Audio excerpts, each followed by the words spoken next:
Closest flag is, I It's all the way think, up front. yeah, just Okay. that way. In that direction. I pledge allegiance to the flag of the United States of America and to the republic for which it stands, one nation, under God, indivisible, with liberty and justice for all.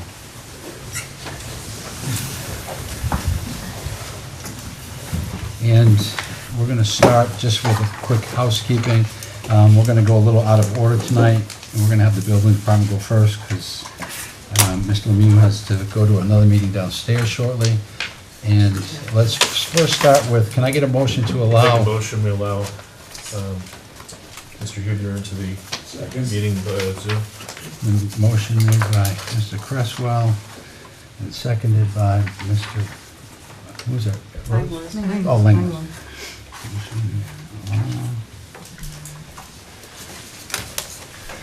And this is going to double as the attendance. Ms. Beaubien, Here.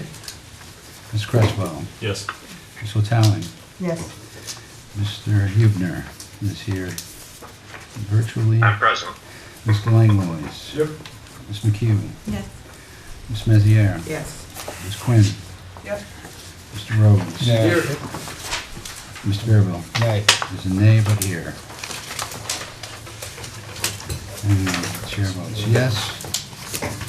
And can I get a motion to accept all the minutes that I sent out? Did everybody get the minutes? I got Yes. mine. Yes. When? No. Actually, When we did got you them this send time. them? 5 minutes after you sent me an email saying, please send us the minutes. Did you send them today? Yeah, Today. yeah. Yep. Did you only send them through the town? I think I started by responding to your email. I got them. Yeah. I I got them at my regular Gmail. All right, No, let I me- got them I at the, I got them at the town. No, I The I got them on my Here, I'm gonna Gmail. send them right What now. time did you? Who didn't get them? I did not get them. Mr. Bearville didn't get Gmail, his. please. Gmail. I went to their NBC. Yeah, I don't- 7:56 this morning, I did not get them. they were sent Okay, that's all right. No big deal. successfully. Sent. Yeah, it's just because it went to everybody's NBC email. It's this Outlook thing, it does Yeah. not let me do groups like I want to, so I have to go back and repopulate every single time, it drives me nuts. Okay, all right, so forward to, Citizen Langlois, did you get yours? I did. Excellent.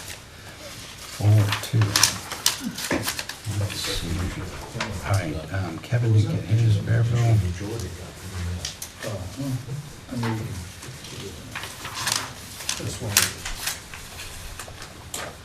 Yeah, a whole bunch of them were town reviews. All right.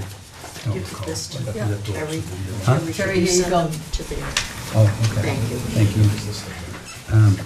Kevin, what is your Gmail? I don't have it saved. kgburgle@gmail.com. Maybe KG. V as in Victor, ER. Yep, I found it. Oh, that's Yahoo.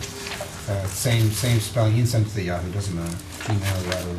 Oh, I got both of them. Okay, KG Bearville, got it. They're both there. John Stein. I wonder how I didn't get it. yeah, I don't get them on web now. You don't get them. I didn't get them this morning.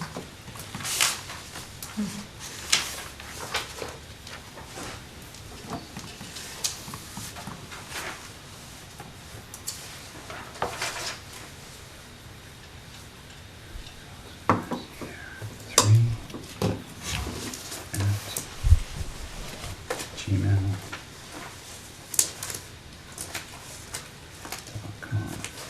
Who else didn't get it? Yeah, okay, so you said you have a Gmail? Yeah, Okay, FM Quinn 59. hold on.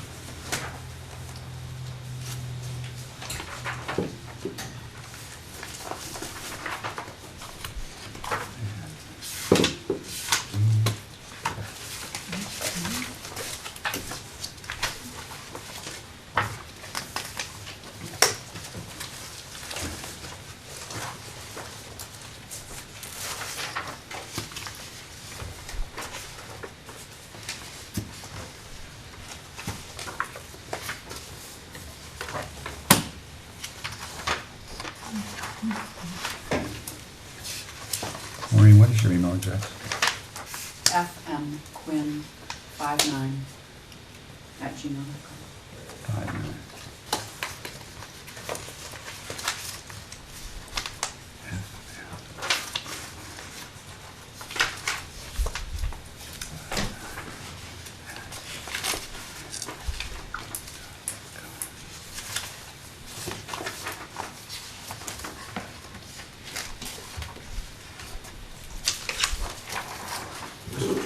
Yes.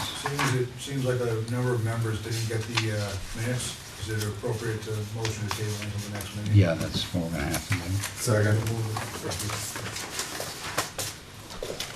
Okay, so you should have those. Please check before you leave tonight, that way I know. And then I will just, whatever I get back from tonight, I'll send to this exact email listing. Okay, so that's done. And I think that's all. We're ready to go then. All right, if you are ready to go, I'm ready to go. We're taking Mr. Lemieux first from the building department because he has to go to another meeting. So Mr. I see, okay. Mr. Lemieux, if you'd like to come up. And let me see. And his only page 39, everybody. Move the building department budget for 65,572. Second. Just so you all know, I'm also transfer station. Okay, good, we'll go right on to that after this. Let's move Zach. Seconded by Lonnie.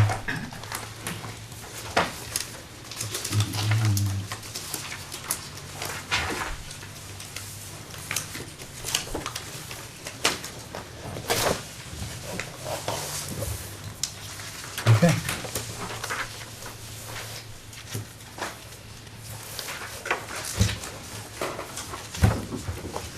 I don't know exactly how these are typically done, so I guess I'm just gonna go line item by line item, I guess, and go through it. Does that? Yeah, if you just That want to went hit through? over the big changes, increases.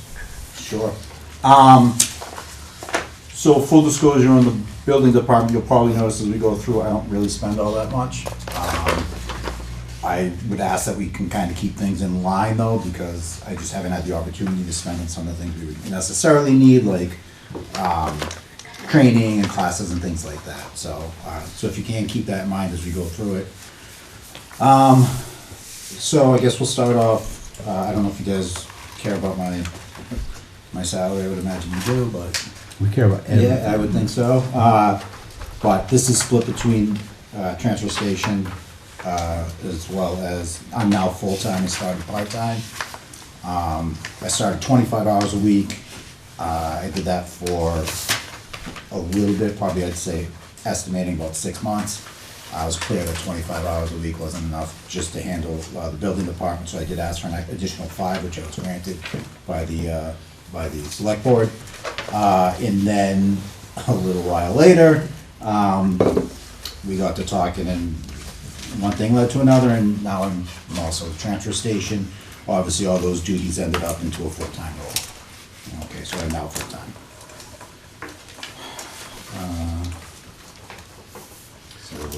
So Kevin, can I ask? Absolutely. Your part-time employee line has been reduced to 0. I'm assuming that's because you're now full-time? Yes. Okay, and then that money got rolled into your full-time employee line? That's correct. Okay, thank you. Do you anticipate hiring another part-time employee? In my building department? Yeah. It would be fantastic, but no. Okay. I don't think that's gonna happen. Mr. Chairman, Yes. I'm just wondering if you don't want to just keep $1 in that line, just so that it doesn't go away.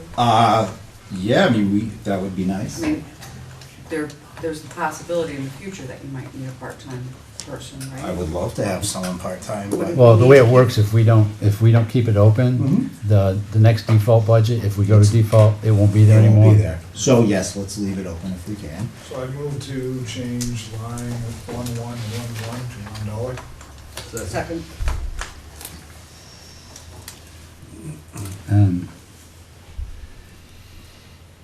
I don't know that do we need to vote on that right now, on that line?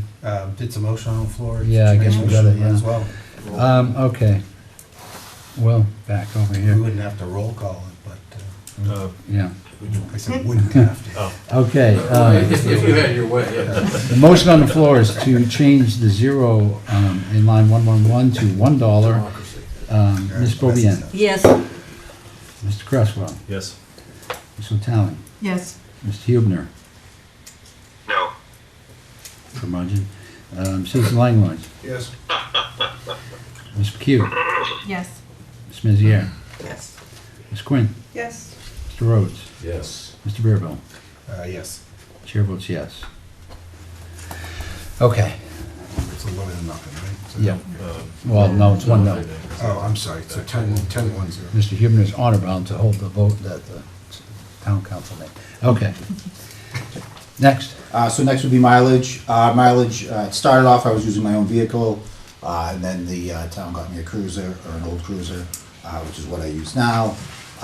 So that 467 that's there is probably gonna, well, I would imagine, go away unless something happens to the cruiser, which has got almost 60,000 on it. So it may happen. So it looks like they left the dollar in there just in That's correct. case, so Yep. that's good. Nope. That was my next question. Legal services, I didn't do a lot in the beginning of the year, but things are starting to ramp up a little bit. We just finished a case, well, not finished, we're in the middle of a case on Mount Delight Road, which I think some of you folks are probably familiar with. We've had a lot of progress there, but clearly there's gonna be a fee attached to that. I don't think we got the bill yet, because doesn't look like it's on here. So I do have that, and I do have, potentially a little bit more litigation coming up, with another, concern on Hannah. I see that you've had a budget of $3,000, no spend in the previous years, but only 1,000 this year. But you say that you've got a case in the works, I haven't met a lawyer that works for $1,000. I know, yeah. And what do you foresee in the next year, in the upcoming year? So, as you know, now I'm about a year into the job here and getting got my feet under me in town. With that, clearly, for lack of a better term, obviously I'm a new person, and I get a lot of calls, and people want to see how I will approach things as opposed to maybe things necessarily in the past.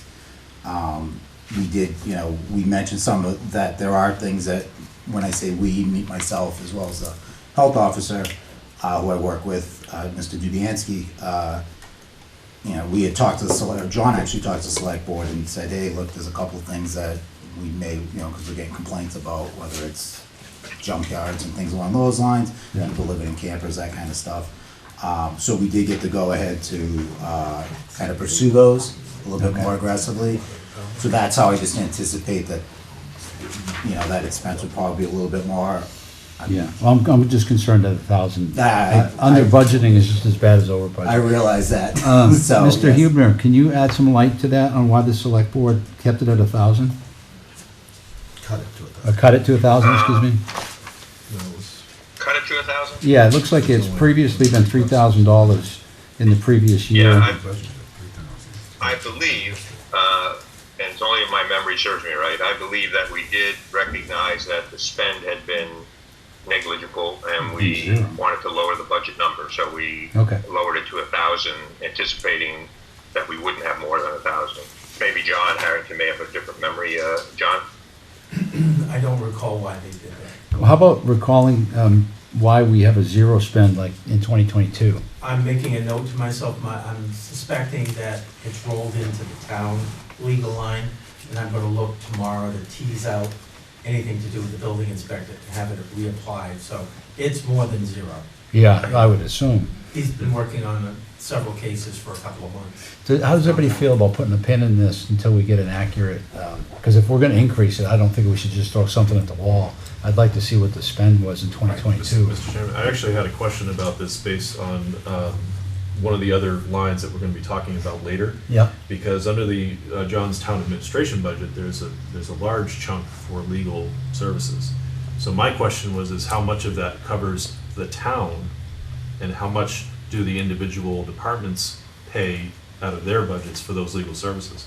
Because if there's a $40,000 thing for legal services and they're covering the town, then why do we have individual legal services in each department? For Kevin's, it's pretty clear from the discussion tonight, if it's building inspector related or code enforcement related, it will be charged to his budget.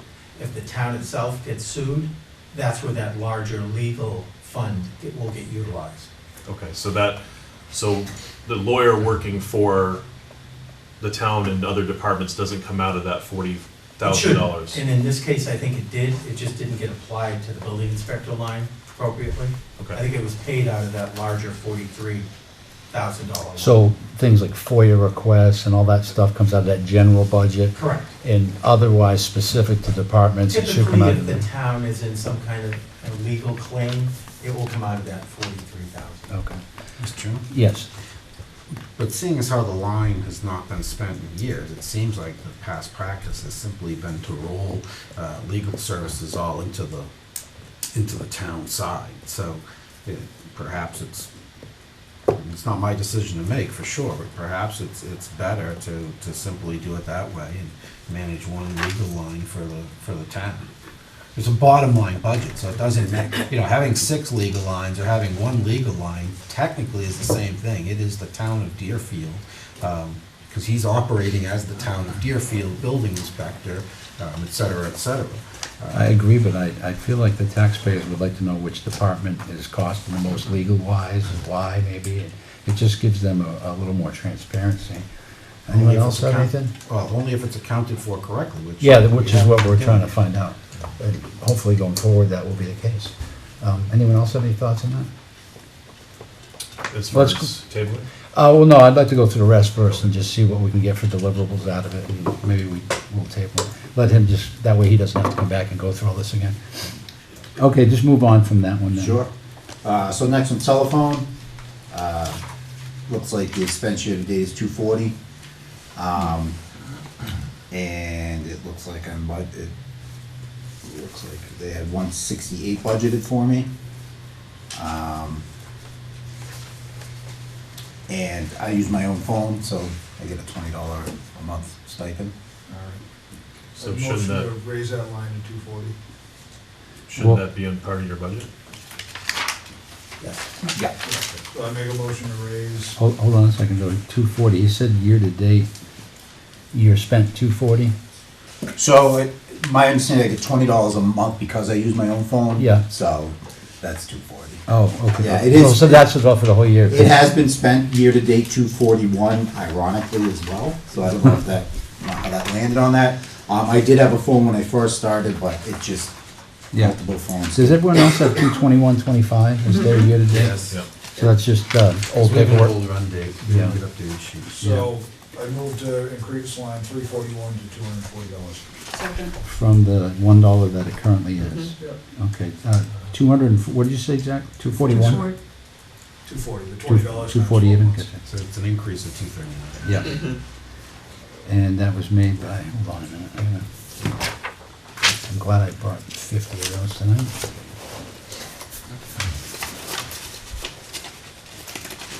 That's what it is.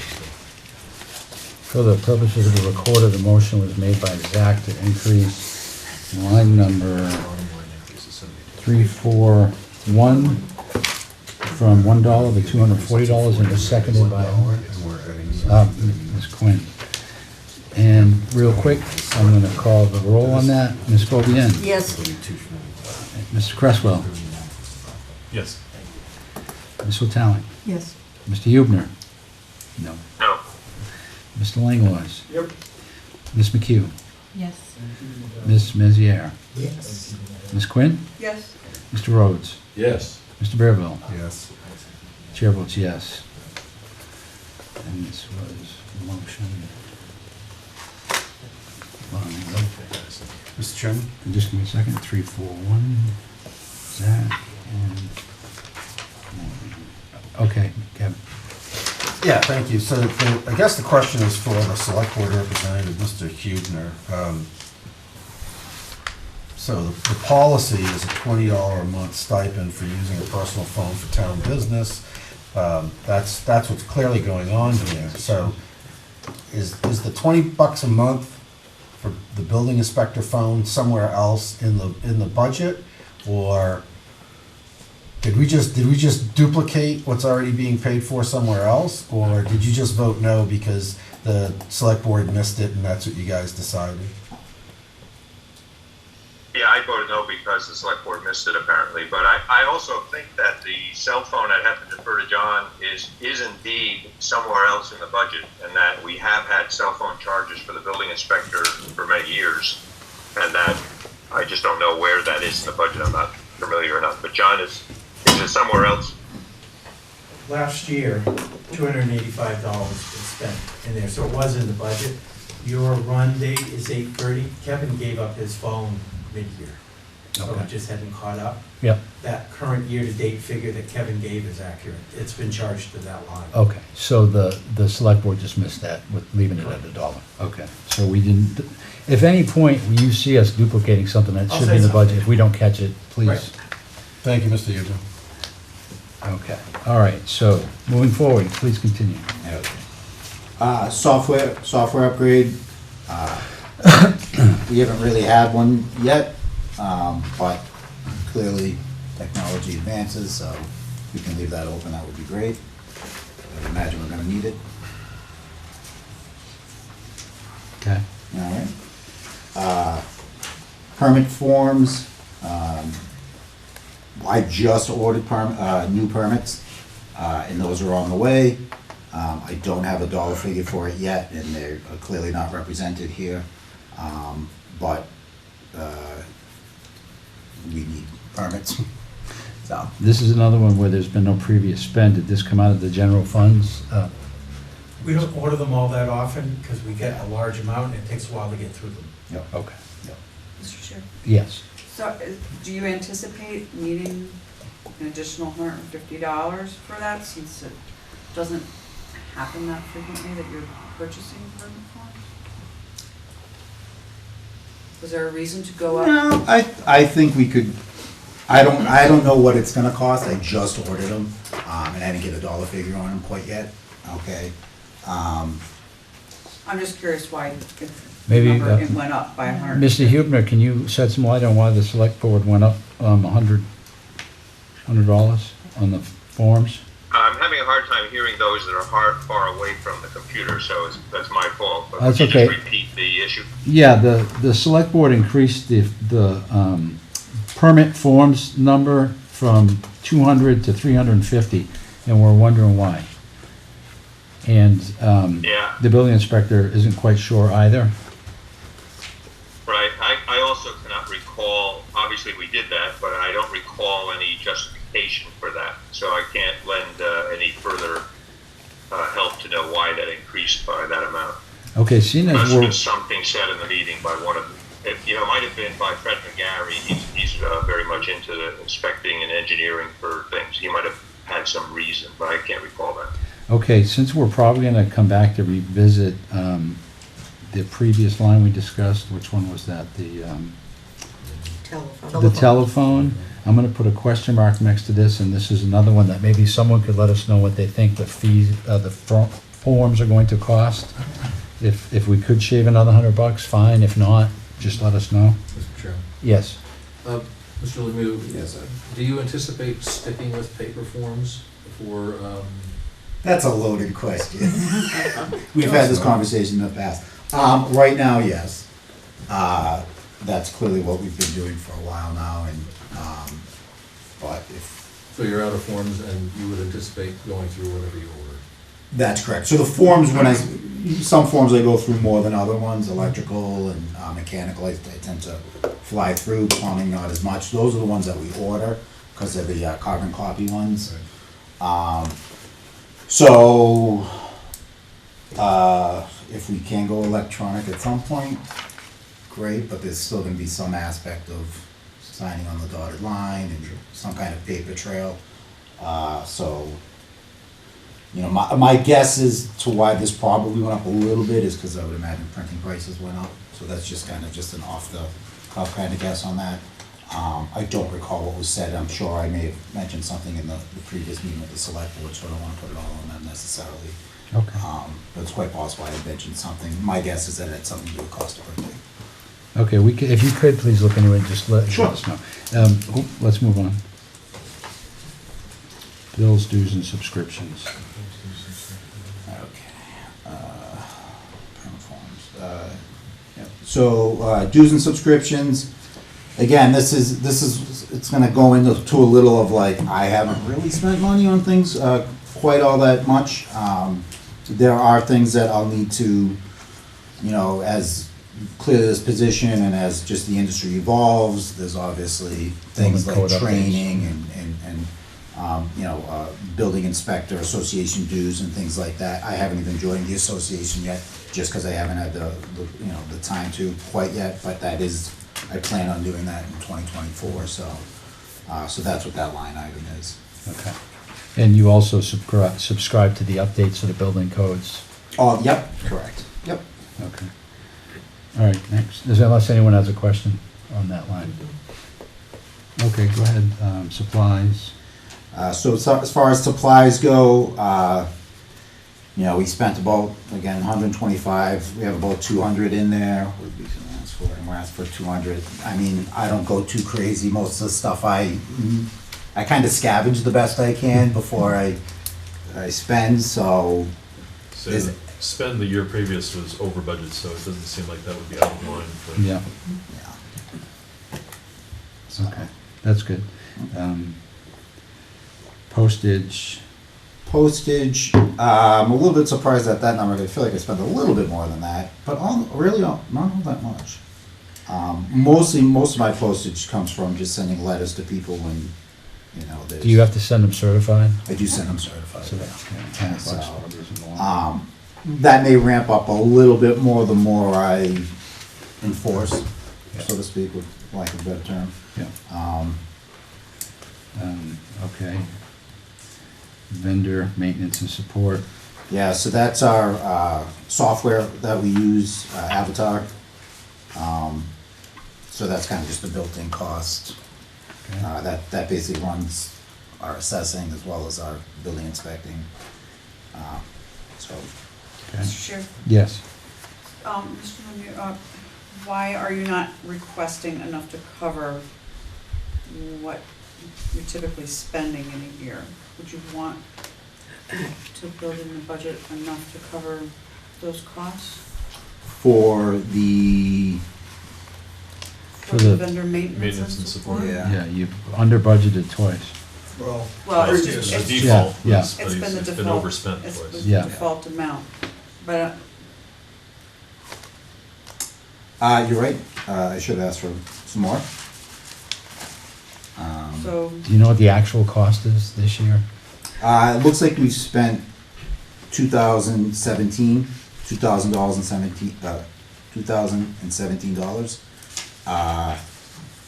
I don't know exactly how that breaks down. It looks like we pay for, I didn't realize this quite, but we pay for the copier, comes out of my budget as well, at least $15 a month. So that's just renting of a copier. the backup listed at 1810, which is 1378 to Avatar and 431 for the copier. Right. Yep. Okay, so I guess then the question is why So- was, 15, if the cost of the copier is $15 a month at 12 months, that's $180. So he has a line of 431 on that. I'm guessing there's consumables for the copier, I would think. John, is that the case? That's correct. It involves the maintenance, the cleaning, and supplies for it. Okay, so it includes the toner and the. Yeah. Okay. so Zach, you said the backup comes out to 1810. The backup listed at 1809.53. So, but yet we've overspent that. Yeah, we don't have the history on previous years to know what got moved into that line. Yeah. The backup that was provided was listed at 1810. Okay, so it looks like if the backup, those are the numbers, those are the numbers. Does that answer your question, Ms. Quinn? sort of. Since we don't know why it was, all we can go by is what they say. Mr. Chairman, does anybody have an idea why we're closer to 2,000 than 1,800? You mean the previous I don't spend? have the breakdown of all the individual expenses. Oh, year to date, Yeah, yeah. no, do I don't. So the current spend is over Also, I'm 2,000. supposed to move it up to the Well, just, Yeah. know we're doing good. All right, I'll just put another question mark. Can we find that out, John, why that's overspent? If we need to adjust it, I'd rather adjust it. So, Mr. Chairman, I have a question on the next Yep. line with fuel. Gasoline? So, Mr. Lemieux, you have budgeted for $1,500 for fuel costs at $5 a gallon. The other budgets that I've seen for other town entities, that number is considerably less. are you able to get fuel at the same cost as the other Yeah, I think when entities? this was put together, it was a little bit higher at the time. And I think it's come down considerably. Because Now I we're down think the to average is like 19 now. I 360 or saw. something. It's the diesel was 334 and the gas was a little bit more. It was like 360, I think. Was the When these backup sheets were printed, it was August. Yeah. Yeah. And the price was much. Yeah, it was higher. much higher. Nowadays, it's. So the other budgets that we've seen, the All police are department, fucked fire up. department, well, they say $3.64 or $3.59 for gasoline purchasing.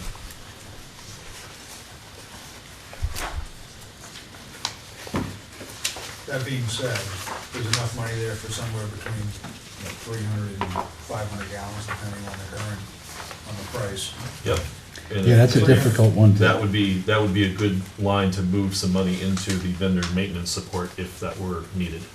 Well, the 300 gallons may not, I don't know how much driving around town you're doing, but if you're driving an Explorer or a Crown Vic, you're not in a Econo box by any means. No. So you're probably gonna burn that, I would think, without any hesitations. I was thinking that line needed to be increased, to be entirely honest with you. This, and then, like I mentioned before, this gasoline year-to-date, you know, a good chunk of the year, maybe at least 3 to 4 months, was my own vehicle. yeah. So, so it's not indicated necessarily here. Okay, I think that it being up in the air as much as it is, we should probably just defer to the select board's number, So the select board, well, the 1,500. the gasoline purchase for the fire department was at $3.50 a gallon as of July of 2023. And I believe the police department was around the same number. So we've got a $1.80 or $1.70 difference for 300 gallons. Well, 350 to 5 is $1.50. $1.50. Yeah.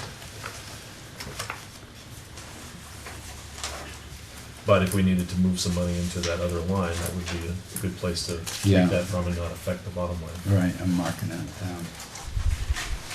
I just question if 300 gallons is enough. Without any previous record, it's really hard to know. It is. All right, let's keep going. Vehicle repair. So vehicle repair, that is kind of what it is. Every year we gotta get inspected, oil changes. I'm sure we're gonna need brakes and things like that as the more I drive that car. Tires, whatnot, so that's just a general estimate. I mean, one brake job can be over $2,000 depending on, you know, what's going on, so I think that's just more precautionary, waiting for something that will eventually is gonna happen to a vehicle that old that had that much wear. Mr. Chair, Yes. when that was turned over from the police department, was it serviced prior to getting it, or did you just kind of get it as it was taken offline? I believe it was serviced, but when I say service, we're talking probably oil change. Tires are in good shape right now from what I see. It's just passed inspection about 2 months ago, or maybe a month and a half ago. But when I originally got it, it was, they tore all the good stuff out, basically. And we kinda had to put it back together. Ray did most of putting it back together, and, but it seemed to run okay. I didn't really do much outside of, Is 1,500 enough to properly maintain it for the next 12 months? yes, hopefully. Yeah, I would think so. It seems to be driving good. Again, that's really the best I can do. When I brought it in to get inspected, there was no, hey, keep an eye out for this, keep an eye out for that. So, Okay. you know, barring anything crazy happening, you know, I think the 1,500 would be sufficient. Okay. Books and periodicals. Zero spend last year, Yep. zero spend so far this year. Yep. So as far as that goes, code books and, you know, we buy code books when things get updated. They don't always get updated every year. New Hampshire's working on 2018 code. Right now, there should be a code change, and there was one in 2021. There'll be another one in 2024. So as soon as New Hampshire adopts 2021, we'll need new code books. Yeah. So I don't know when that'll be. My guess is it's probably gonna be this year, based upon they usually are 3 years behind, or a cycle behind, so to speak. Mr. Chairman? Yes. Yeah, thank you. So those are on a 3-year cycle, like the National Fire Protection Association? Basically, codes? yeah. Yep, yep. Thank you. Okay.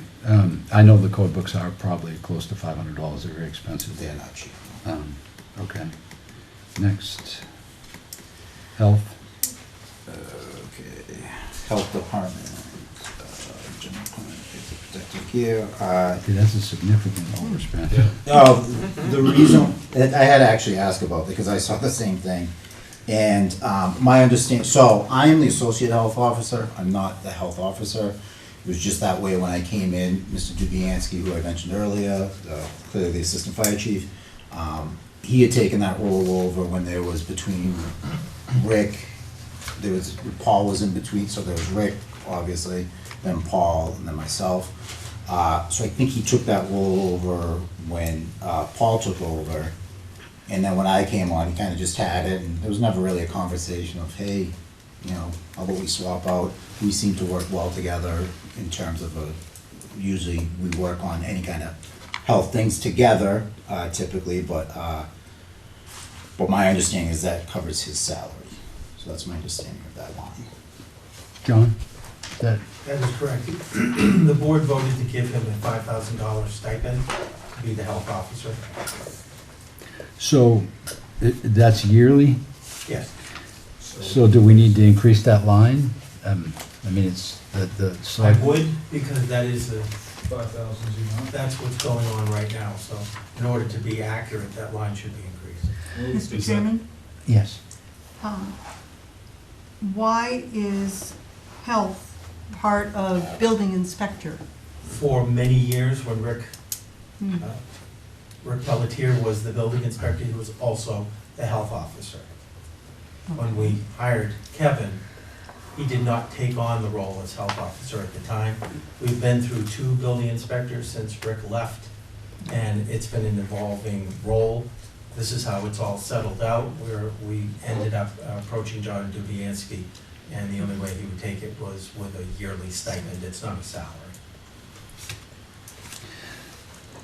Well, can you tell us why the select board didn't, why they kept it at 200 with that stipend being put against this budget? That's not a separate one. Did you hear it? Well, Yeah, I cannot tell you what discussion there was. I don't have that good of a memory, and I don't have those minutes. The minutes we take are summary, so we don't get all of the exact numbers. We just say that a discussion was held and it was put that way. all right. If John can't remember, then we might have to go back and ask the board for justification on that. I would suggest it was probably missed. So I'd make a motion to increase line Zach, 683. before you do that, can I just ask a quick question?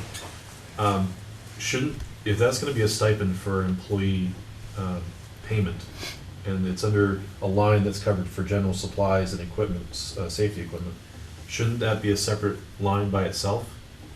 For the That stipend? description can be changed, that's just for informational purposes. Okay. When this was created, we didn't have an individual health officer. It's Right. brand new to the town. It used to be a combined position that was all reimbursed through the full-time line.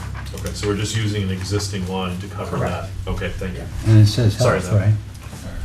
It does. So I'd make the, Mr. Chairman? Yes. John Dubianski is a paid employee in another regard in addition to this He's stipend? part of the fire rescue department. He receives a stipend as being a member of the fire rescue department, and he also will occasionally work part-time hours. Okay, so as a part-time employee, he's getting W-2 wages for part of it?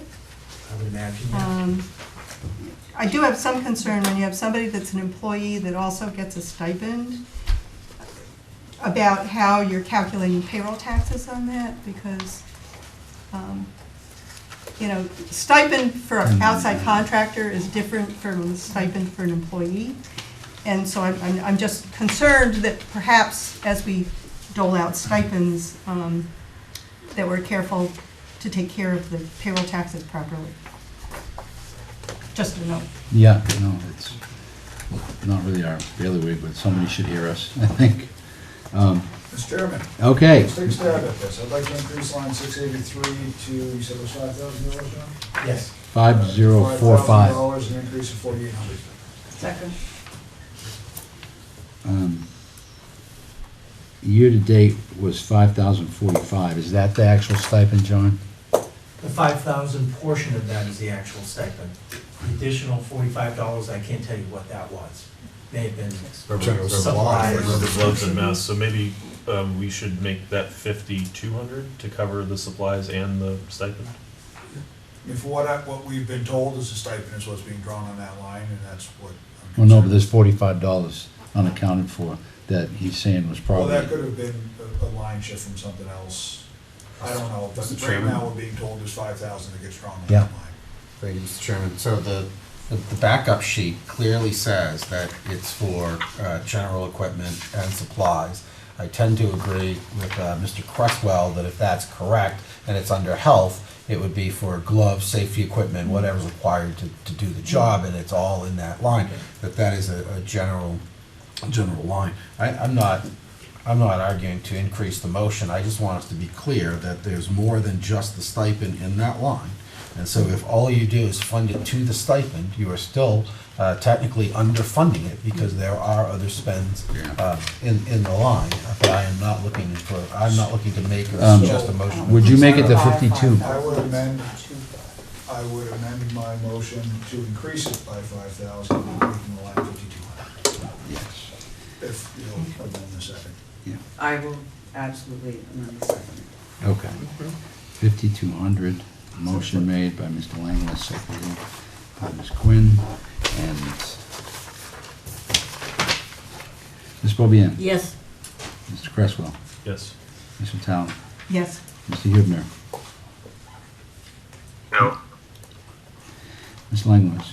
Oh, yes. Ms. McHugh. Yes. Ms. Meziere. Yes. Ms. Quinn. Yes. Mr. Rhodes. Yes. Mr. Bearville. Yes. Chair votes yes. Just give me a second to catch up on this. 683 was amended to 5,200. All right. Oh, no. And next, So equipment hardware upgrades, no spend on that. That's gonna be for any kind of computers and things like that I would need. Right now, everything seems to be working good, so I don't anticipate spending anything, but I would like to leave it open just in case the inevitable is gonna happen, or when the inevitable happens. okay, vehicle, So vehicle, I'm assuming the difference between this is probably for a vehicle, would be my guess. Is that what that line item is? I don't anticipate I'm gonna need another vehicle within the next year. But at some point down the line, a couple of years from now, we'll clearly need something. is the vehicle that you received from the police department just transferred to you, or is there a transfer of funds between, no? The car was just given to the department. Okay, but we don't know if there'll be one available in the future, so. All right, Mr. Chairman? yes, sir. Yeah, so it's my understanding, at least at a 40,000-foot view, that past practice of Deerfield is to warrant article, basically all vehicles except for police vehicles. So typically, I think this would have been a warrant article to supply a vehicle to the department or to replace one. That's typically how we do it, though we certainly don't have to. I think they had a car that had some life left in it, and Better than what I was given fair enough. originally.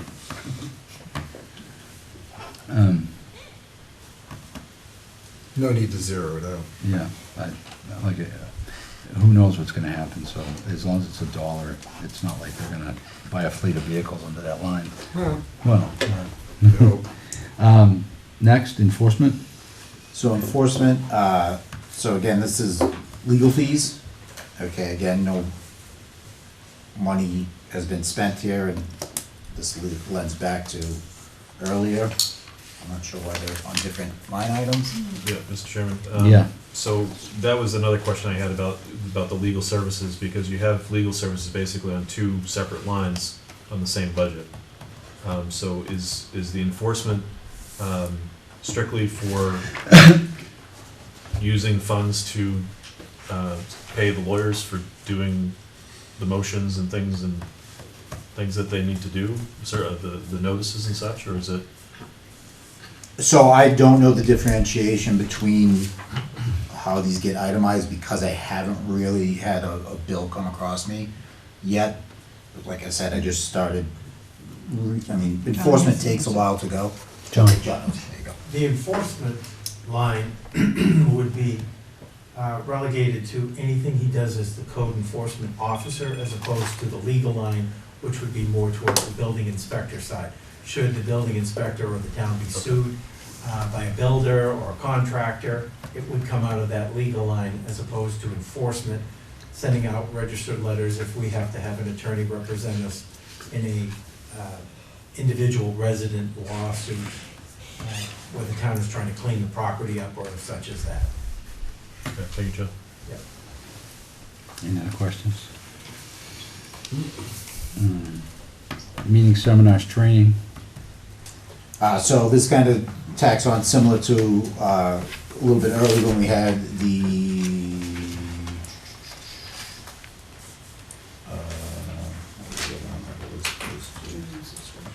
dues and subscriptions. Yeah, so dues and subscriptions is one thing.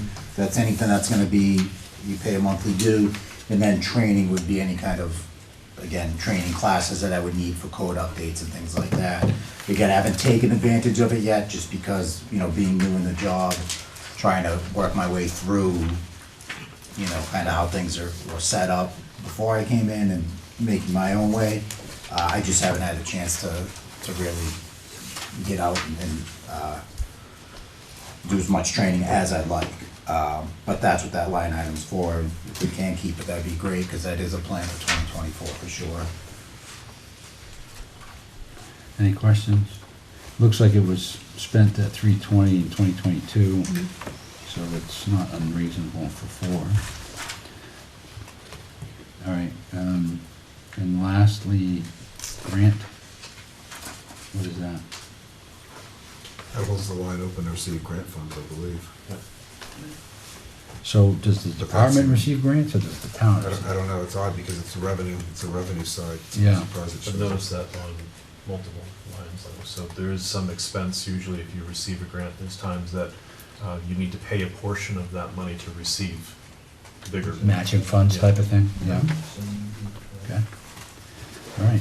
Any other questions? I think that, depending on what the body feels, there's certainly some questions that we could get some answers to with regard to the telephone. What else was there? Telephone we amended, I Legal think legal was services. the one. The legal services, And cost of permit forms. yeah, and the forms. So we can table this and take it at the next meeting, or we can just move forward as, what does everybody feel? So we have a bottom line of 70,813. I got 70,333. You get the 70,812. Or did I do my math wrong? I did my math wrong. He wanted the I extra gotta add dollars? the. But because of the 240, part-time yeah, employee 240. line that we opened up again. Yeah. That's the one. I have the one, Yeah. but then I thought we only added 239 on. John's correct, it is We did. equal. I What was are we right. adding to You were. health? So, I'm sorry, makes the bottom line 52. 70,812. We're adding 52? Right. Or No, maybe- adding No, 5,000. We're adding 5,000. Okay. No, I no, we're trusted adding, the guy with the calculator. Adding We're 5,000. adding to- 5,000, right. Adding 5,000, okay. You're adding 5,240, that's how much we've added Right. to this budget, $5,240 total. That's what should be added to the bottom So the line. bottom line Yes. is 70,812. Yes. Yes. And I would move that so it's done, and we can always reopen it I'll if we second. want to. Okay, so it's Lang Line, Queen. Yeah. Okay, bottom line, vote, moved by Zach Langlois, 70,812, seconded by Ms. Quinn, and I call the roll, Ms. Beaubien, Yes. Mr. Cresswell, Yes. Ms. Vitale, Yes. Mr. Hubner, No. Mr. Langlois, Yes. Ms. McHugh, Yes. Ms. Meziere, Yes. Ms. Quinn, Yes. Mr. Rhodes, Mr. Verbo, Yeah. Chair votes yes.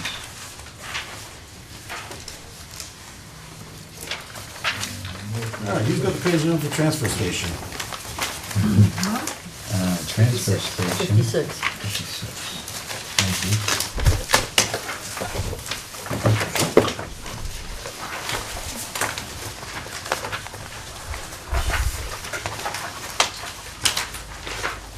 Okay, so starting off, we got, So I'm gonna caution you again with this one, I'm 3 months into the job and it's a little bit more complex than building inspecting, just because of all the, moving parts and variables with it, vendors and things like that, so, but yeah. So I would move to, you said page 56? So sanitation budget for 86,910. That's just the administration salary part of it, Okay. and we're moving, there'll be another bottom line. There's two more. Taken separately. There's two, a total of Solid 36. waste. Yep. Okay. Right, So you want to take them separately? please. Okay. so 86,910 was the first. That's for staffing. Huh? That's the staffing. Okay.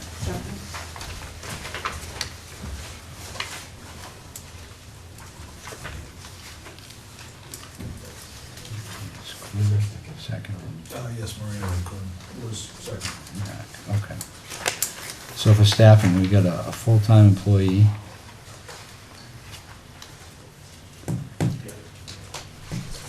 With a year-to-date actual of 0. So that, I'm assuming that's the other portion of Yeah, this is the confusing. salary. That's correct. And this is when you recently. And then the other 3 part-timers. Yeah, and these are all the 3 part-time employees at the transfer station. That increase represents the COLA that was approved in the warrant article this year. Okay. All right, any questions on those 2 lines? Let's, we'll just go ahead and, since we're gonna do 3 different votes. Mr. Yeah, Chairman, go ahead. So John, maybe you can answer this question. It's employee number 3, 1808, while the other ones are at 18. Is that a typo or is that an intentional? That employee was recently hired, so that is the actual amount. Okay. You want a step system? No, No, just that's what they came in at, okay. Yeah. It's another $130. Okay, so let's, we're gonna vote on this one then, on the staffing budget. Ms. Beaubien, Yes. Mr. Cresswell, Yes.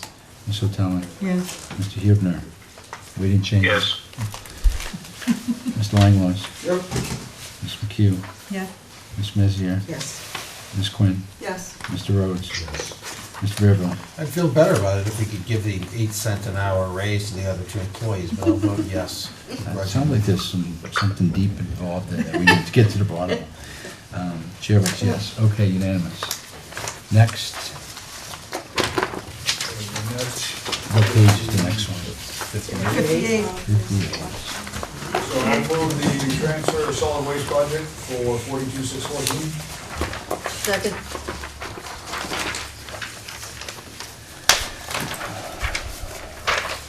So we're doing page 58, Yeah. 59, right? Yep. That's correct. 60 and 61, too. Yeah.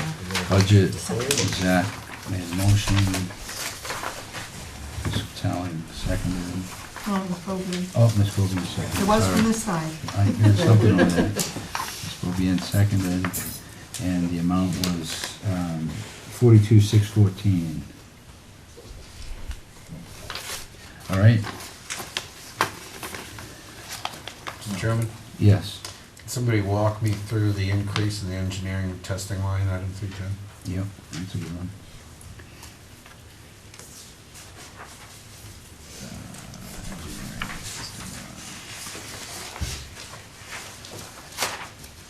So, so CMA does, they test that, the previous, basically the landfill mile that's over there. So that's what that line is, and that increase is based upon, I'm sure, their increase to us. John, can you give us a little more on that? Kevin is correct, that's the closed landfill, and we're required by New Hampshire DES to have a testing firm come in. They do quarterly samples, they have test wells surrounding the entire landfill that pays for the results of the testing and the actual manpower to go out and collect the tests. They do all of our reporting that needs to go to DES annually as well. So the 12,000 is their bill to us? That's their bill to us. And when, you pay that at the end of the year? I mean, why we have, That's paid once a year, I believe. we only have a 2596 spend? Or is this out of date? Currently, it's, the year-to-date spend is 3,044. I'd have to verify if that's broken up into other components or if that's it for the year. Mr. Chairman. Yes. Does that include the PFA tests and all that More stuff? tests have been added since Right. this budget was put together, but Right. yes, the state now requires more testing. Yeah, so there's an actual increase in number of tests. Anything else? Any other My questions? understanding on this is that there's some additional testing that's gonna be done in the future here that hadn't been done in the past. If I recall, there was some new testing required. Okay. Any further questions or comments? Okay, let's go on. I'm sorry, the contract line went down by $6,000. Yeah. Is there any, John, can you maybe clarify that? We used to have a portable toilet up there that would need to be serviced throughout the whole year. We've installed a plumbed bathroom with a leach field the last year. So that's, we no longer need that cost. So it should go there every once in a while. Okay. Good. So the telephone, is that a landline to the It is. Yes. facility? So townspeople can actually call the transfer station to Yes, find out they if can. they're There is a open? number. No, they post on Facebook. More importantly, for emergency calls, if something happens. And it costs $822 a year for one line? That sounds like we're getting kind of, Well, it's budgeted for 822. The cost is, Yeah, I think it's About 50. 500. I just signed a bill, it was right around $55 a month, give or take. Probably your longest. So good about Year-to-date spend is 572 so far.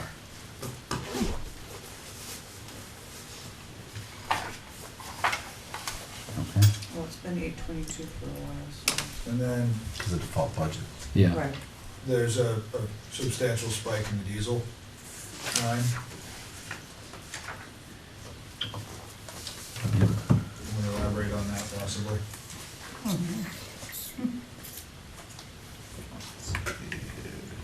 I think it's just an anticipation of the cost of fuel. What's the year-to-date currently? Our numbers aren't accurate, so. Sure, year-to-date is 1,060. So, so again, this per gallon cost is considerably higher than the other departments. So if it's a town bid, they should be in line with those other numbers. yeah. John, do you have any information why the landfill is, fuel is double the price of the spend?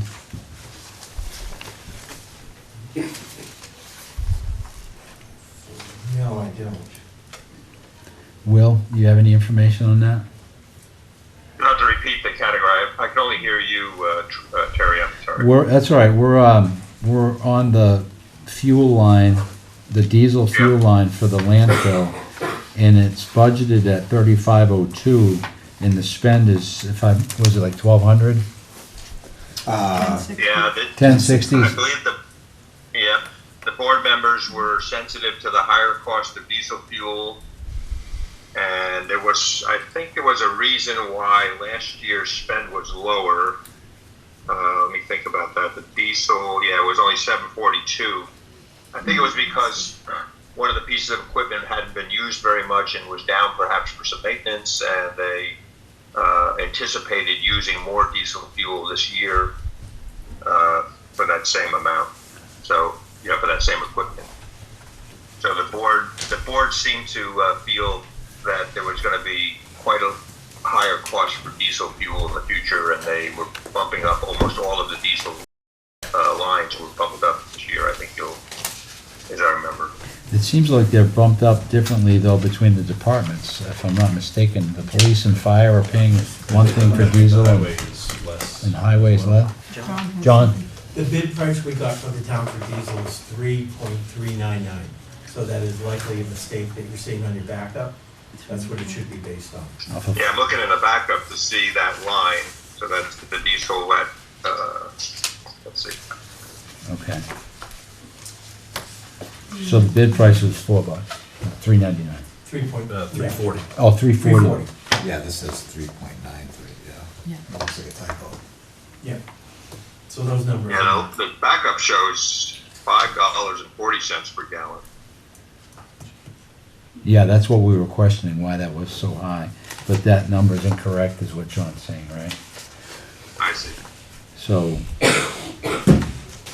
based on the 340, how many gallons are we budgeting here? 750. 700. So Okay. that would be 25.50 if you round up a penny. Yeah. So there's still $1,000 over that. How much would gas have to go up to meet that? Well, that's diesel. The gas is Well, no, actually how much? budgeted at $3.50 a gallon. But it's on the page at $5 a gallon, which is, again, higher than the town bid price. So are you suggesting that we might need to lower I that? would suggest maybe we lower the diesel line specifically to be concurrent with the town bid price at 3.399, which would give us an estimate of 25.50. So if we make that line 2,600 instead of 3,502, that would be more in line with current pricing and numbers and estimates. 2,600 is what you say? That would be my suggestion. Is that your motion? Well, okay, I'd like to make a motion that we lower line 636 By $902. Yep. By $902 for a total of $2,600. Second. Seconded by Ms. McHugh, motion made by Mr. Cresswell to lower line 636 to 2,600, even from 3,502.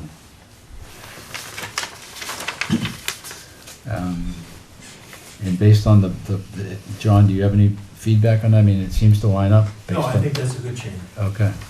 Then I will, anyone else have a comment or question on that? Mr. Chairman? Yes. So, having watched the select board meetings on virtually all of these budgets, if not all of them, there was considerable heated debate on energy line items, and there were several members of the select board whose crystal balls were particularly foggy, and therefore they were not interested in reducing any of the energy line items for fear of price spikes because of this, that, or the other perceived danger. So that's just what I always- recall from the debate. I would say that it's always difficult to try and project fuel costs based on, you have no idea what's gonna change them, so we should always try to deal with what we have in front of us as much as we can. Yeah, I don't disagree. Yeah, so, okay. I will call the roll then on the reduction of that line. Ms. Bobian, Yes. Mr. Cresswell, Yes. Ms. Hotelling, Yes. Mr. Hubner. No. Since the basis is an error and the town administrator feels it's a good change, I think that the board would allow me to vote yes. Woo! Wow. You madcap. Adjourn. Mr. Lang Lewis. Yes. Barry will be here in 15 minutes. Ms. McHugh, Yes. Ms. Mazier, Yes. Ms. Quinn, Yes. Mr. Rhodes, Yes. Mr. Bearville. Yeah, why not? And the chair votes yes, unanimous. Okay. What's left? The heavy, well, it's this. Well, the gasoline, we didn't talk about gasoline. Well, the gasoline, we're at That's important, right? $150 for gasoline, and that's for 30 gallons, and if they use 50 gallons, then they'll be a lot closer to that, so Yeah. it's such a small number, I really wouldn't bother And with if they it. mow the But grass that's in that just- big hill. Grass mowing is a different line. It is. Okay, But if the police department donates a lawnmower, I suppose anything's possible. heavy equipment. See one of the drug records. We see a big increase there. No, we don't. We see an actual, year-to-date actual low. 2 years in a row. Yeah, can you tell us why that we're keeping 7750 on your heavy equipment line when you haven't spent it ever? Well, we need, so I'm gonna speak again with three months of background here. Sure. And clearly, the needs have come to light, especially via my employees. So I do know that there are things that we need, and I think some of it had fallen to the wayside just because they were understaffed for quite some time. We just got staffing up to, we're at least 3 people for the most part, about a month ago. So, but the loader needs tires, which we have itemized here, servicing and that kind of stuff, of whether it's equipment, obviously the loader itself. So I do believe, I plan on getting new tires. Yeah. And if loader tires, I believe, will Mr. Chairman. probably eat up a decent amount of it. Yes. What is the estimated cost on the loader tires? $6,000. You want to know what they are? $6,000. Yeah, they're about $6,500, but one of the things that's not that line item is, on the heavy equipment, is that I bought brand new batteries for the loader this summer, Yeah, and those were $900. okay. I don't know if it went through and got properly adjusted into the transfer station. It could have went through highway, I'm No, not sure. the current year-to-date is 1694 on that line, so the batteries were applied. They did go, okay. Yeah, there's some spend on there for sure. Chairman, Yes, sir. I don't mean to cut you Oh, off, yeah, no sir, worries. my apologies. No, you're all good.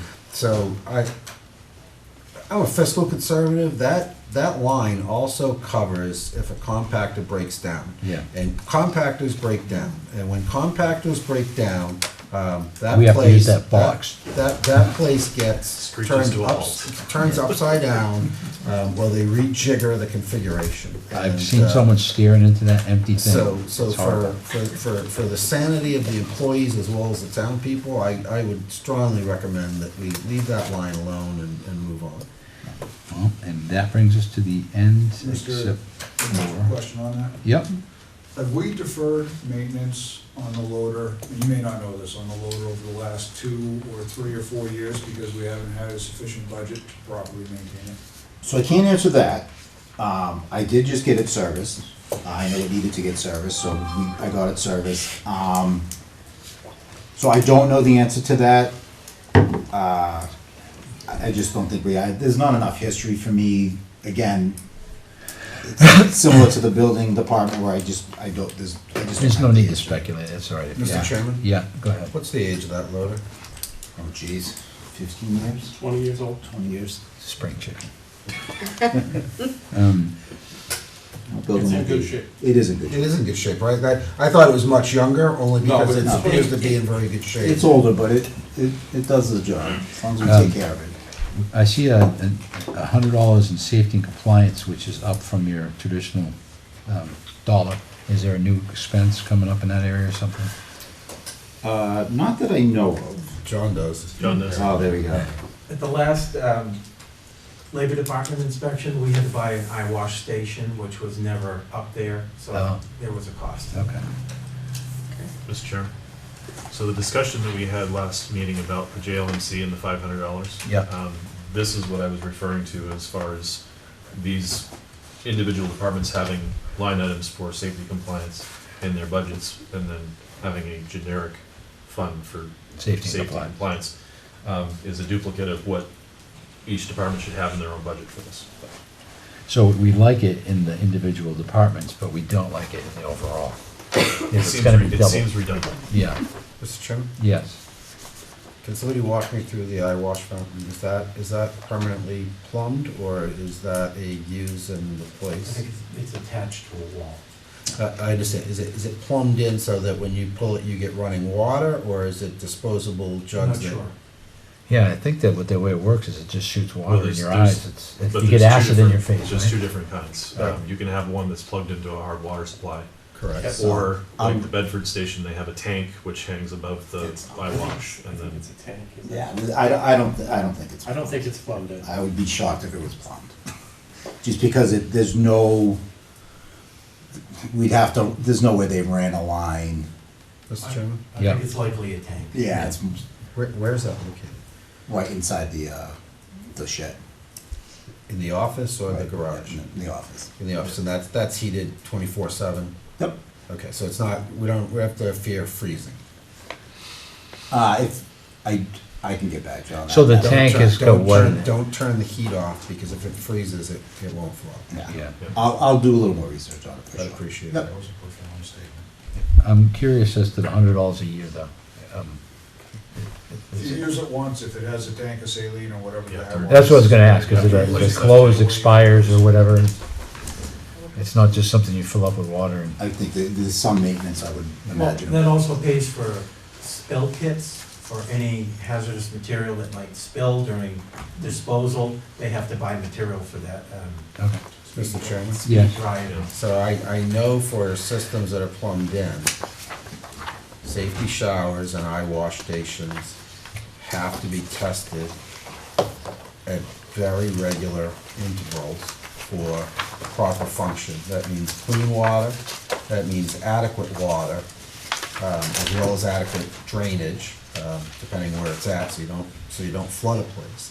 I'm less familiar with the non-plumbed in, but there's a high probability that, and you might want to look into it, Sure. that will almost certainly have to be exercised at some interval to guarantee that in the case of an emergency, it will function correctly.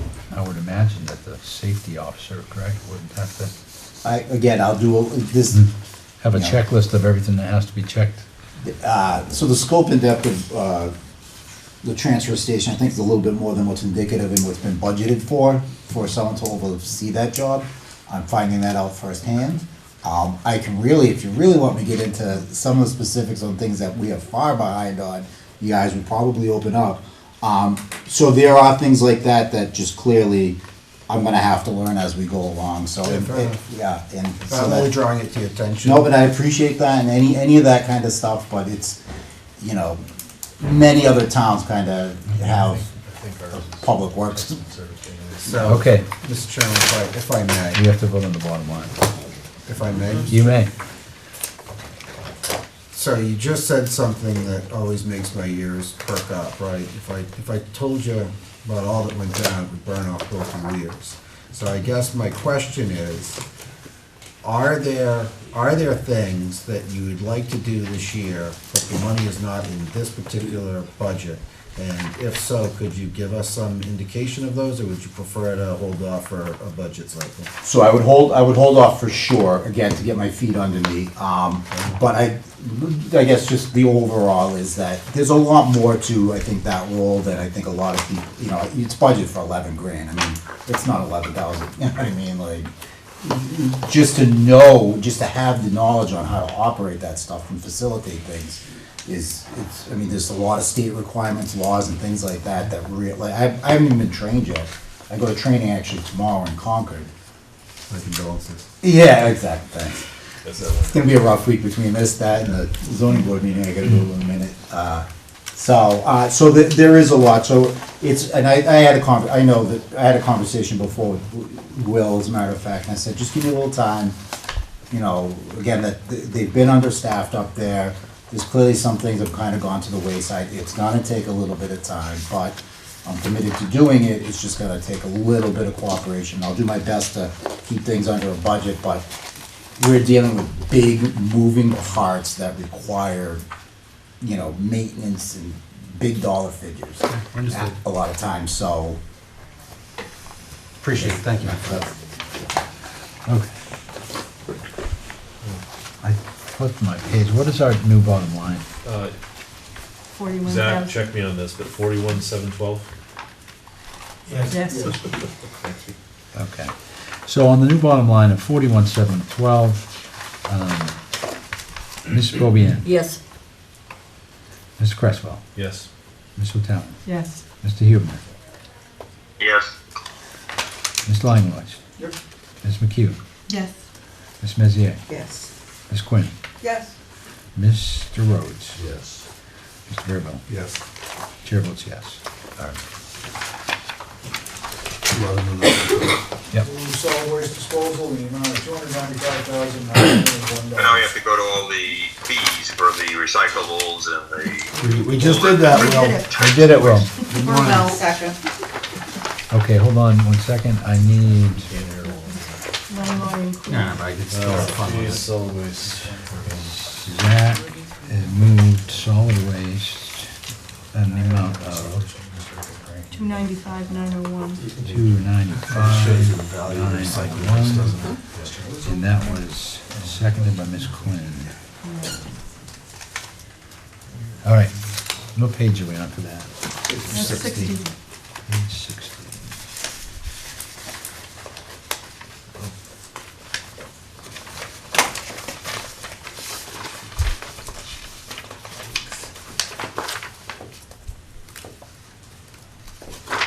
All right.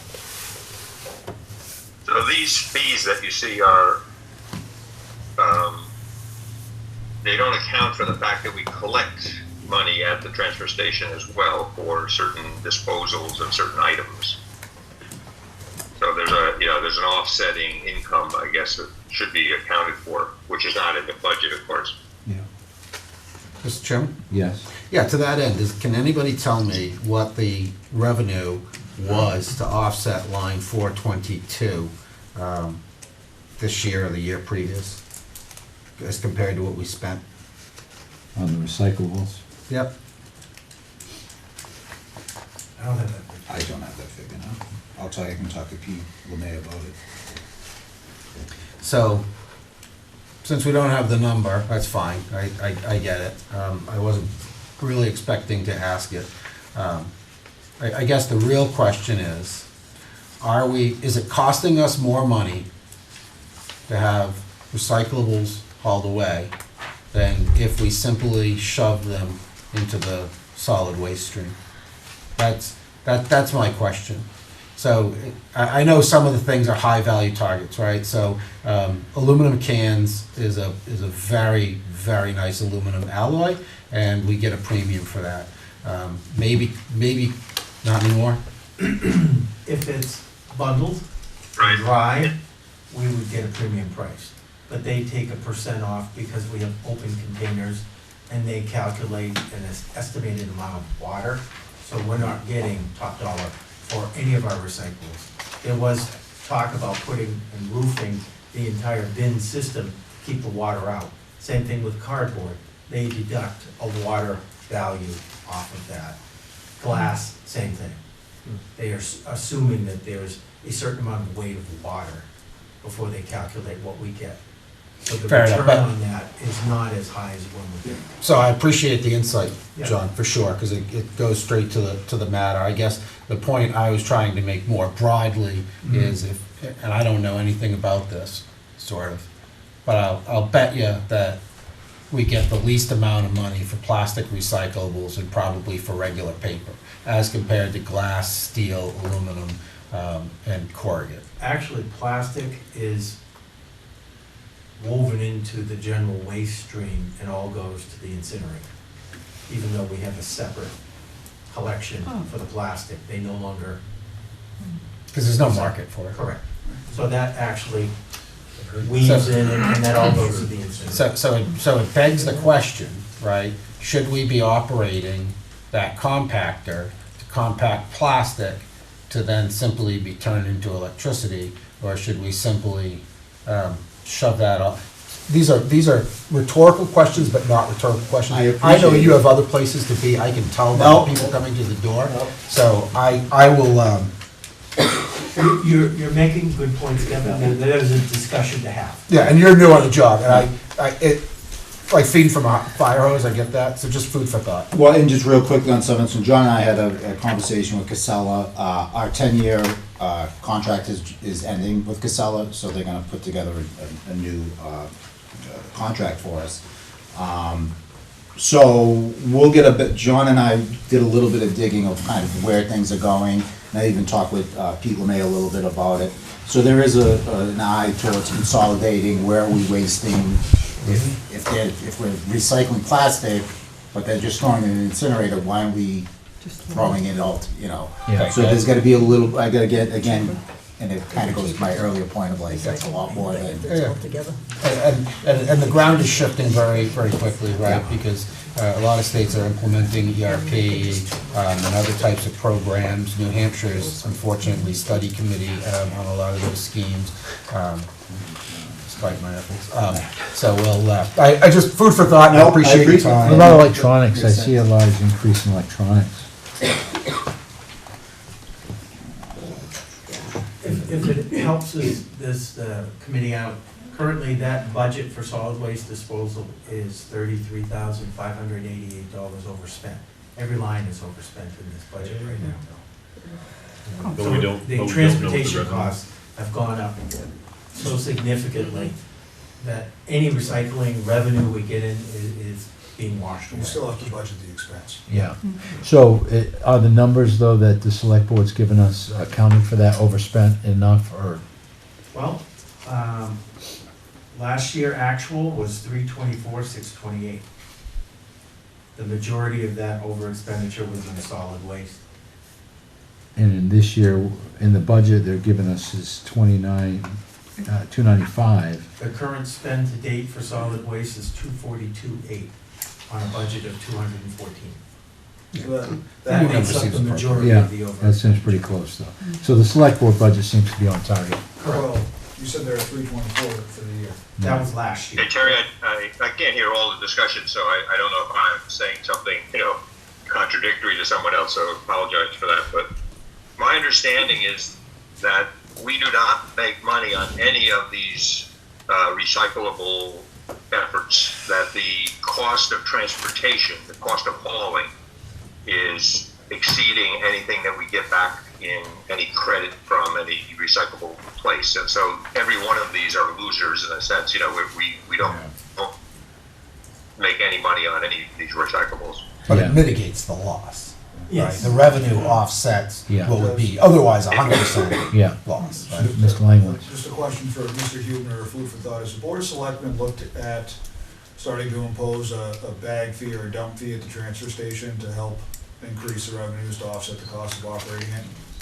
Mr. Chairman? Hold on, let's wait for his answer. I don't know if you I heard. don't have that. couldn't hear a word you said. I didn't hear the Mr. question. Langwich asked if the select board had conversations about imposing additional fees on people bringing things to the landfill to offset the cost. We did not entertain that question as I recall, although it's an ongoing question about the fees that we charge and whether we should, have fees to better offset the loss. What we have discussed, what was brought up by one of the selectmen, was that there's a study, if you want to say, being done, an analysis of what it would cost if we didn't operate a transfer station at all, and we closed the transfer station, and instead we contracted with a trash pickup service to give everybody a once a week trash pickup as an alternative to having a transfer station. And looking at the cost, what would be the difference in cost to do that versus what we do now? Does it make sense for us as a town to be operating the transfer station? Not suggesting that it doesn't make sense, but simply saying that we should analyze the two kind of schemes. We know what the transfer station is costing us, and we should know what it would be if we had a door-to-door pickup by a service, one of the waste management services, for instance, to pick up trash at everyone's store. And My did you door get might be on Mondays, and another person's door might be on a Tuesday, that kind of thing. did you get results of that back yet, or is that still pending? It's still being analyzed. So, actually, a former member of the NBC and myself are looking at that and trying to get all the costs. So we've gone out to some of the contractors that do those kind of services, and have asked for quotations to do that, and then we're comparing it to the total budget here. But it's certainly not going to affect this budget for this year, and we should go ahead and vote on the budget as proposed by the Board of Selectmen. Mr. Bearville? Yeah, thank you. So, my apologies, I didn't think this was gonna come up, but it's important to me. So one of the things you often hear, or at least I often hear from my constituents is, what do I get for my tax money? My property tax bill just went up 40%, and what do I get for it? And one of the things you get for it, right, one of the few things that are clear, obvious, and tangible is the use of a transfer station, a place to go 3 days a week and discard your refuse. And that, in my opinion, is a proper use of local government to provide that type of service. And so to say that we are now going to charge an extra fee to haul trash to the dump in some sort of either a bag scheme or a tonnage scheme or however one would want to work it. So to say, well, your property tax went up 40%, now we're going to charge you to use the dump, I don't think would be very popular with the citizens of Deerfield. And honestly, in a town this size, this spread out, I see it creating nothing but trouble where people will choose to dump trash in other places than the transfer station, thus allowing it to accumulate. So Well, I find that we a don't- fascinating debate. It's also a policy debate for the select board and not us. So we are going to step right back out of that, and we will move on to, that's it, bottom line. Which is the bottom line, 295901, if I'm not mistaken. 295 now. Right, 295,901. Okay, and Ms. Beaubien, Yes. Mr. Cresswell, Yes. Ms. O'Talon, Yes. Mr. Hubner, Yes. Ms. Langlois, Yep. Mr. McHugh, Yes. Ms. Mezier, Yes. Ms. Quinn, Yes. Mr. Rhodes, Mr. Bearwell. Yep. Chair votes yes. Unanimous. Thank you, Mr. Lee. Thank you. Sorry for keeping you so long. Thank you folks for your Thank you. patience. Now, All right. I think we can move to sheet 2, which is the town administration budget. yes.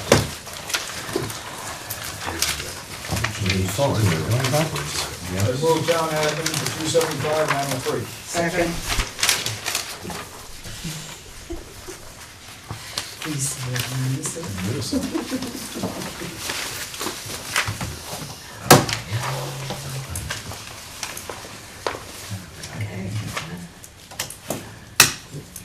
And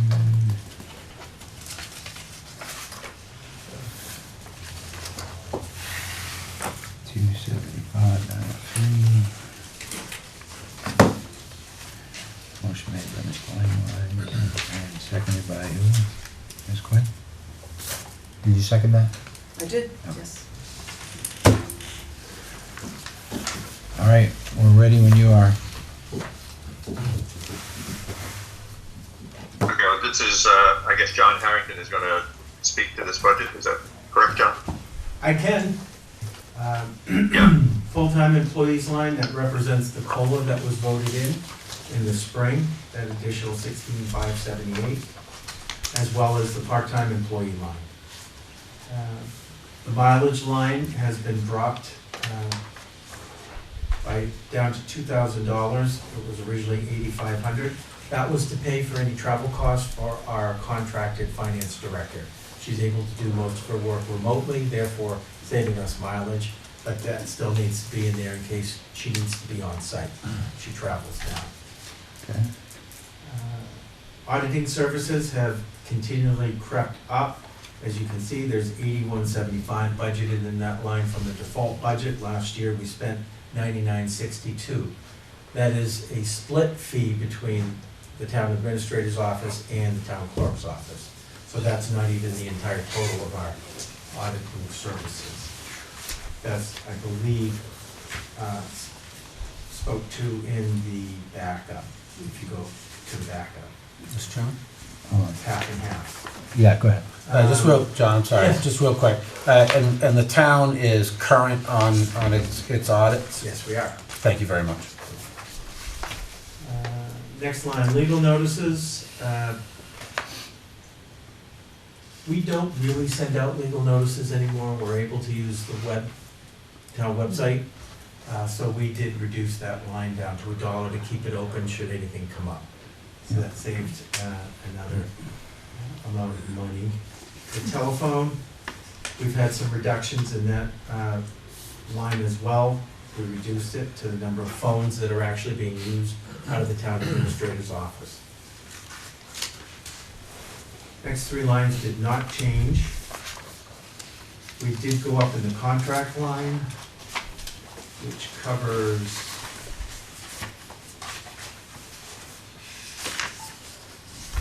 our finance position.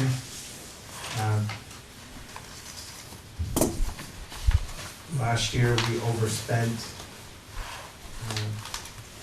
by approximately $2,000, so we're just trying to match what we spent last year. Yes. John, so what's the distinction between this contract for the finance position and the finance administrator? Is it? Finance administrator used to be the bookkeeper. That's Pete LeMay's position, but by having a contract finance director that's not on site full-time, a lot of the duties were split between the bookkeeper and myself, such as HR responsibilities and other financial responsibilities that a typical full-time finance director would handle. But at over $100 an hour, it's more cost-effective for Peter and I to do it than to have our contract finance administrator do it. So his position was upgraded to finance administrator. Okay. Does that answer your question? Yes, thank you. So do we have someone doing that contract service? The finance director. That pays her hourly rate. And is that a subcontracted, you send them a W-9 or something at the end of the year? No, we contract through MRI, which is a state, it's located up north. Okay, so we pay them a fee and then they, okay. Correct. We get billed So it's monthly not an for actual any of her person? time. Yeah. Okay. It's an actual contract employee. Maintenance and vendors. That is Harris Computer Company, that's our accounts payable, our accounts receivable, bank reconciliation, it's all of our computer software that we use to run our accounting department. And they went up by, And those fees have not kept up with what is in the default budget. It's far exceeding it at this point. Yeah. Rentals and leases, that is our postage machine, the contract for that postage machine, and our copier contracts.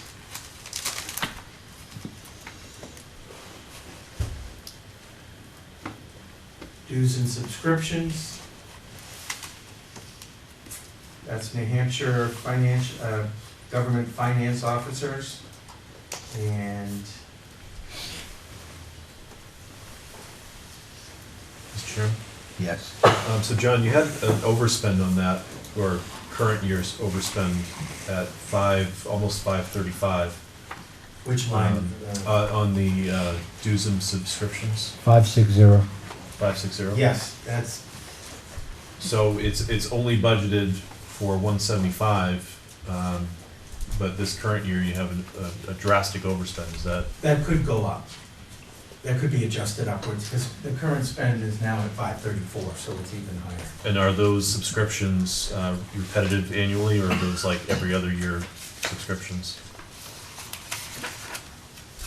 That's the NHGFOA, the Those are the annual. Anti-Copria, and the New Hampshire Municipal Association. Will, why did the select board keep it at 175 when they're overspending it so much? I would suggest it was an oversight. Oh, okay. Because the backup just shows So if the you- individual accounts, but it doesn't account for that $535. I can get you If you more look in the information as to detail, you what see the exactly it is. I don't three have the figures that detail. add to the 175, Yeah. for the three dues and subscriptions. John, what do you recommend the number be to cover this Um, overspend? I would leave it at that now and let me come back with some detail before we adjust it We up. can reopen it again. Sure. Okay. Because the year before, we were only at 145, so I'd like to know Yeah. where Skips. the 499 came from. Yep. Supplies, general office supplies. Last year, we overspent by a little bit. This year, to date, we're actually under, we're only at 1604, but it depends on the year and what we're doing. Postage has continued to increase, that's why you see an increase in that line of $3,600 to keep up with the cost of postage. What happened to those forever stamps? Couldn't you just buy like a whole bunch? Pre-buy it. Yeah. Bazillion. Books and periodicals, there was no change. Miscellaneous is pretty much as it sounds. When we don't have a line for a particular expense, it goes in that line. And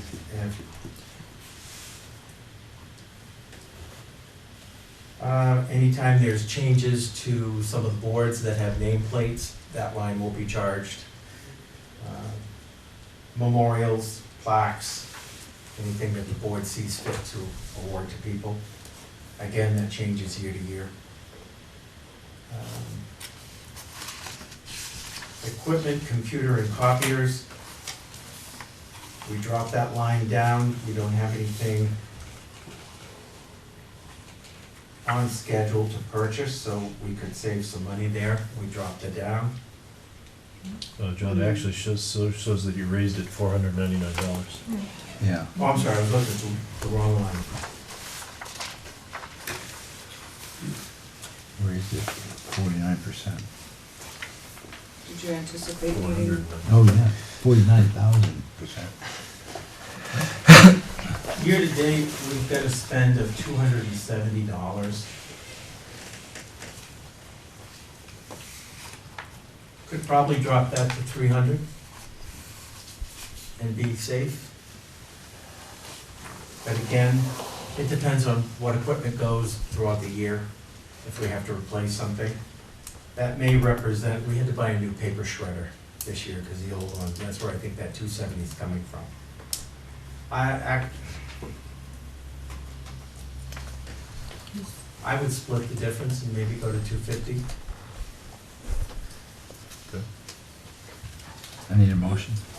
Based on Mr. Harrington's recommendation, I make a motion that we reduce line 740 from 500 to 250. Second. Okay. Motion, Mr. Cresswell.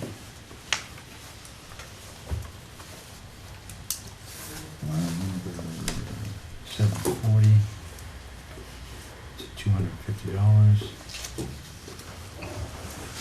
Seconded by this one's there. And Ms. Bobian, Yes. Mr. Cresswell, Yes. Ms. Hotelli, Yes. Mr. Hubner, No. Mr. Langlois, Yes. Ms. McHugh, Yes. Ms. Meziere, Yes. Ms. Quinn, Yes. Mr. Rhodes, Yes. Mr. Bearville, No. Chair votes yes. Motion carries. So our new bottom line. Somebody math for me. It's 275, 653. 275, 653.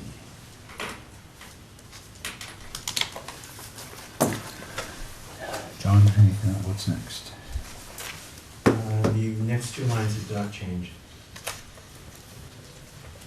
Mr. Chairman, Yes. there's a drop of roughly $1,500 in training and seminars. What would that be?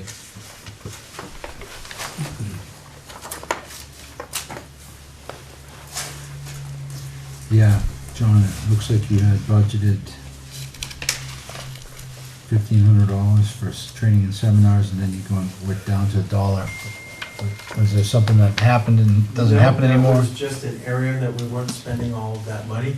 Last year, we spent $297. Bless you. Some of the budgets do not carry training and seminars such as Parks and Rec.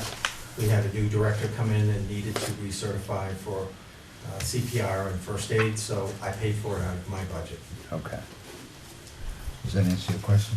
Thank you very much. All right, on the new bottom line, Mr. Chair? yes, John, could you explain why on the line other charges and expenses, you seem to just have, I mean, the explanation is in case of catastrophe, sort of.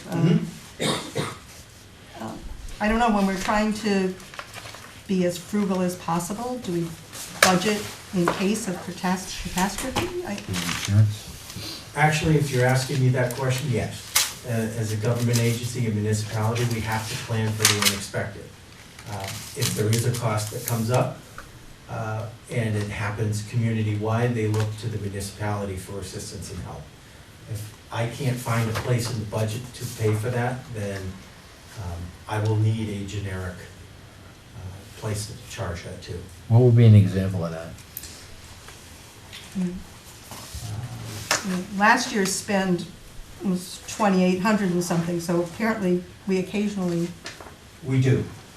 What the exact reasons are, I don't have that for you. But that's always a question that comes up. Do you plan for the unknown, or do you plan for what you know in front of you? So you're talking about a budgetary emergency, not a town emergency? Correct. Okay. Other questions? So I guess I'm a little confused by the discussion and the answers. So it sounds like it's a line to charge against more than it is to have a $7,500 kitty for unexpected expenses. So I guess the question is, do you cut it by 7,499 and leave $1 in it, so you have a line to charge against? It's a bottom line budget. So you have a line to charge against should you need it, but not just have money parked there, essentially in escrow. I'm not making a motion, there was it's some- a rhetorical question. Go ahead, Will. There was some discussion of this, as I recall, in the meeting about the philosophy of having, emergency money just in case anything happens versus the need to keep the budget figure low enough, to be approved. And the prevailing opinion of the select board was to keep it at this number. But there was some debate about it. I mean, I understand having a cushion, I'm trying to think of an example. It'd be helpful if we knew what that 2,800 was for, so we could kind of understand what types of emergencies would go to this line. Mr. Chairman? Yes. John, doesn't the town have an emergency fund? An emergency fund. Yeah. Trust fund. Like a trust fund? My understanding is that municipal entities are supposed to have, If you're some talking kind about of the emergency unassigned fund fund. balance, that's required by DRA. yeah, You need to keep at least 2 months' worth of expenses as a minimum. okay, That would be if you run out of the entire budget. okay. So, in a sense, we have an emergency fund that we could draw from. I can't draw off of that until we run out of money completely. Okay. It's not a fund I can tap into. And you have to replace That it. would require the town going into default Yeah. Okay. first. And you'd have to replace it immediately, right? Because you have to keep that minimum balance. Correct. Yeah, so you wouldn't really. But I can't touch it throughout the year. It's Yeah. not, it's not. But there's no other emergency fund or anything else that we Other than have? trust funds, Just the trust funds? yeah, but those are specific to a purpose to spend it on. Mr. Chairman? Yes. Because it's an interesting description, right? Any unanticipated breakdown of equipment, unanticipated breakdown within any facility or within infrastructure, unanticipated personnel need, unanticipated natural weather event or other unanticipated expense, but yet it's $7,500.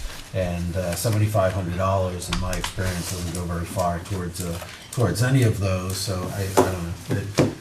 I'm not gonna make a, quite frankly, I don't think this budget stands a snowball's chance come March with the recent property tax bill, so I'm not gonna make the motion to take it out, although I think a motion to do so would be appropriate and leave a dollar in the line, but I'll leave it to the will of the committee if they wanna do that or not. I think, in my opinion, a budget should be frugal but also realistic. And if the selectmen and the town administrator think that cushion is required, it looks like it was used for $2,800 in 2022, but we don't know why. So maybe a good answer would be to not remove that to a dollar, but to reduce it a little bit to be with current past spending. Still offer some cushion, but not quite as much. Yes. I wonder if there's any other place in this entire budget where something of that nature exists. Is this the only place that it exists? I'd have to go through each budget, and there may be other miscellaneous lines that don't get covered. But this is the one central place where if you need to dip into something, Right. you've got something to do. I don't know, any of us who hasn't had an emergency would, might need some help, but. An envelope in the sock drawer? Is that where you keep? Well, Yeah, I don't see any merit. Uncharacteristically, I'd probably agree with the representative that it would be a moot thing to do anyway. Mr. Chairman? Yes. So $7,500 on a $5 million budget, plus or minus, right, is 0.15%. Yeah. So to somehow say that is the cushion that is going to save us from the hard fall, for me, respectfully, doesn't pass the sniff test, right? I mean, this is a line for small charges, not the stuff that's in the. Time to vote, In the isn't it? description. Mr. Chairman, can we just vote on this? Yeah, Question's been moved. I'll second that if it needs a second. it's already been moved. So the new, wait a minute, the new bottom line budget, because we did change the 275, 653. 653. 275, 653, and Ms. Bobian, Yes. Mr. Cresswell, Yes. Ms. Hotelli, Yes. Mr. Huebner, No. Mr. Langlois, Yep. Ms. Fakio, Yes. Ms. Meziere, Yes. Ms. Quinn, Yes. Mr. Rhodes, Yes. Mr. Verville, No. Chair votes yes. Okay.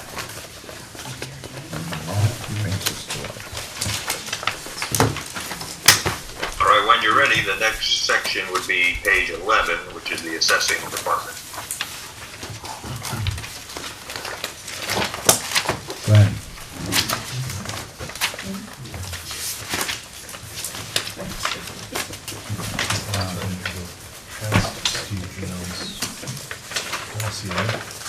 Stop it. Move assessing for 102, 654.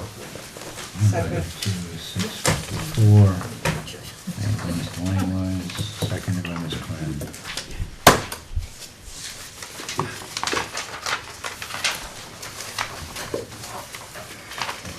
Okay, go ahead, Will.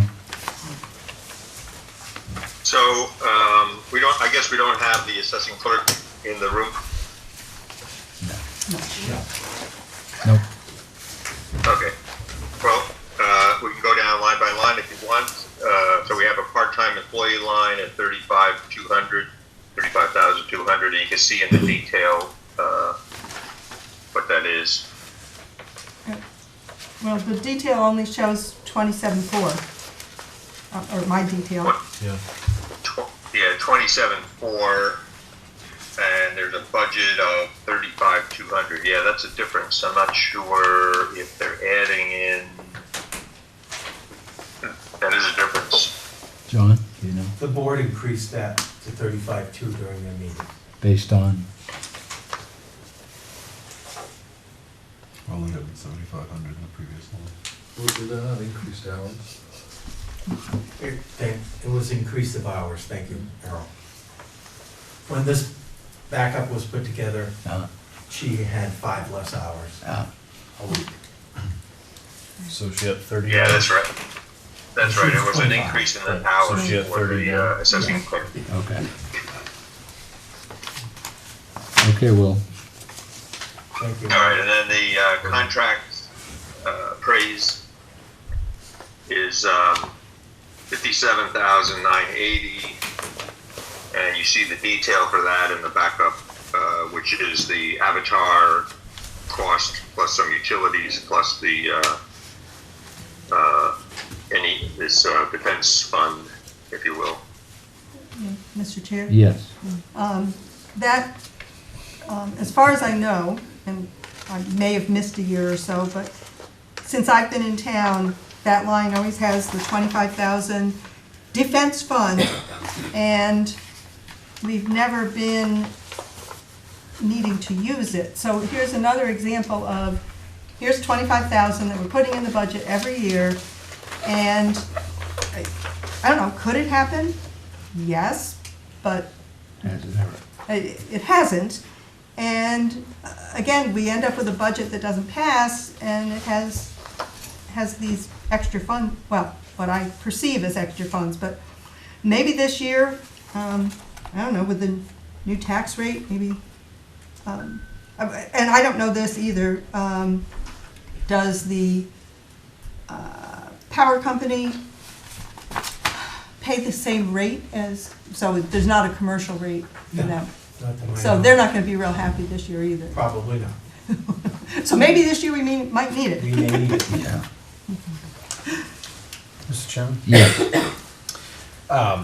So there's been no reassessing of the assets of the power companies, the utilities in Deerfield. 2025 is the next one. Is the next one. So there's been no reassessment. The tax rate is essentially set by DRA to ensure that we collect the revenue required to cover the spending that we approve at the ballot box.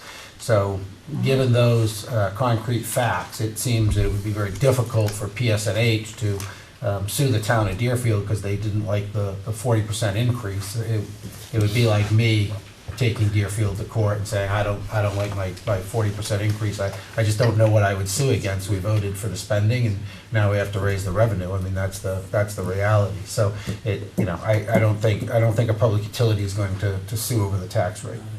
No, What man's opinion? I think the only way they could sue is to sue to change their valuation. Yeah. And They've already done that, haven't they, John? Has the valuation was challenged by some of the utilities and that's wended its way through court?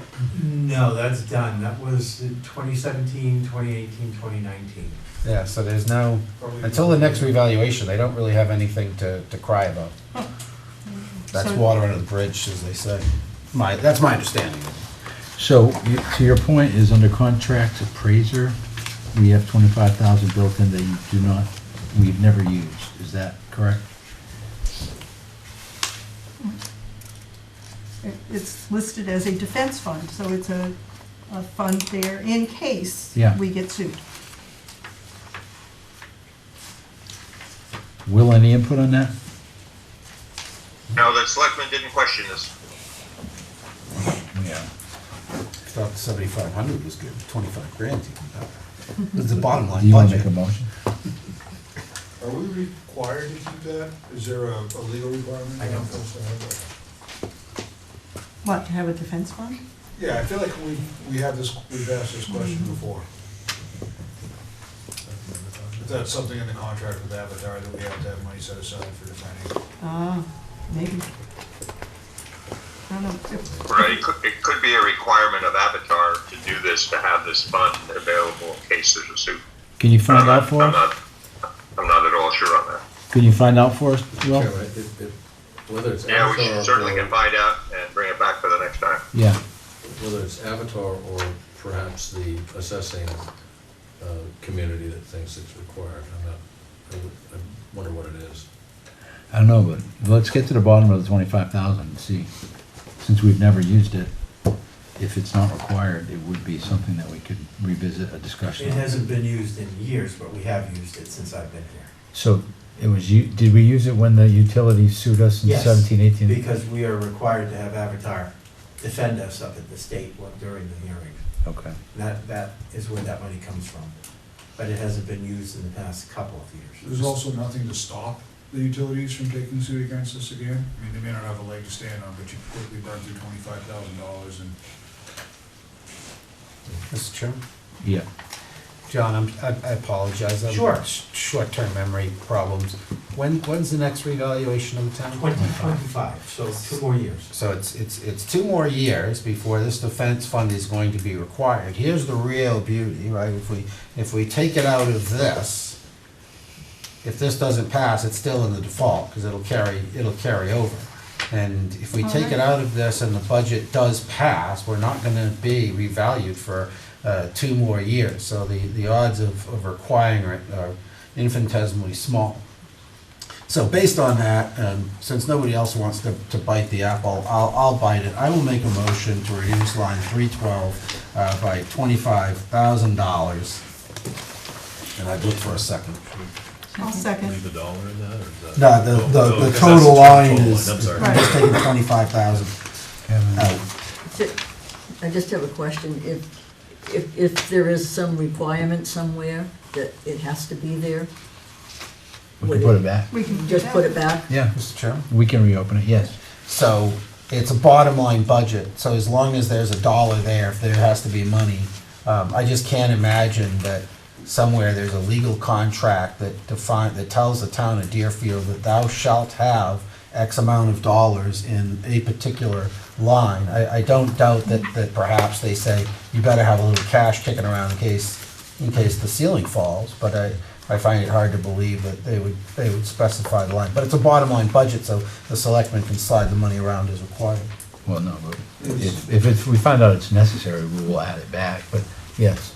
so, and this is for, I guess for John, I know it's every 5 years the entire town has to be reassessed, but they still do 20% of the town annually, correct, or is it just the 5 years now? Because at one point, wasn't it a rolling, they were doing? I think they do portions, but the entire town in 5 years, so. Right, so it the is entire a town percentage. has to be redone every 5 years, Right. but there's a 20% of the town that gets done every year. So it's also conceivable that the utilities could get hit in one of those 20%. Yeah, but I don't think those numbers don't go to the state until the 5-year mark, isn't that correct? I don't No. think, they get reassessed at the, When the town needs more money, they go to South Road, they go over to Pleasant Lake, they ran up the bills a little bit. Mr. Chairman? yes.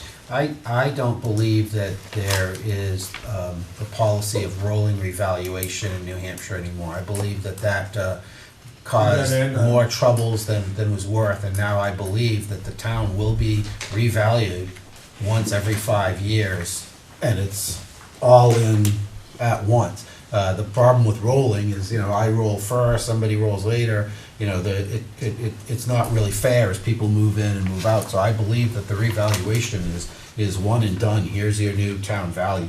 Yeah. So it's once every 5 years. Our experience, I think, recently would support that, where people woke up one day and found that their valuations were up 33%. Yeah, I believe everyone was angry at the same time. I Yeah, could feel the that felt disturbance. pretty good. There was a disturbance. There was great disturbance. All right, so the motion on the floor is to reduce that line by $25,000. Cried out for a second. Exactly. And Ms. Bobian, No, Mr. Cresswell, Yes. Ms. Hotelling, Yes.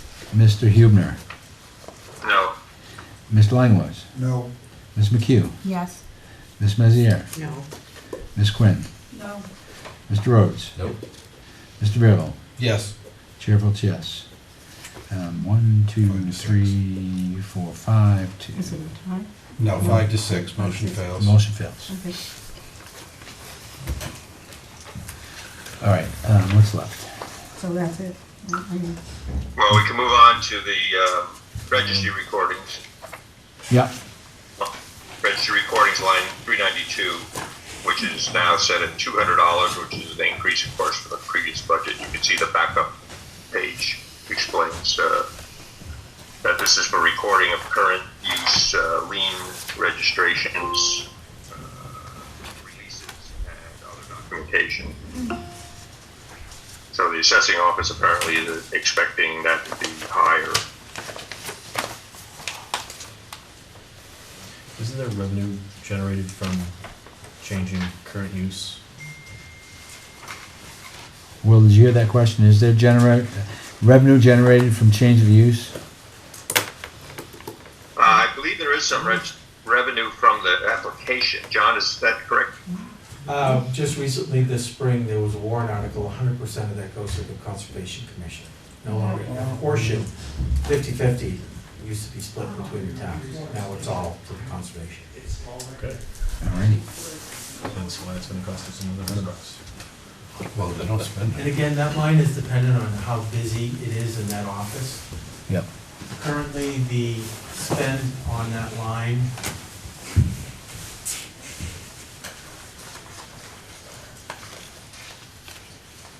Let me know when you're ready to go on. Hold on. there is not showing any spend on that line right now. It's $200.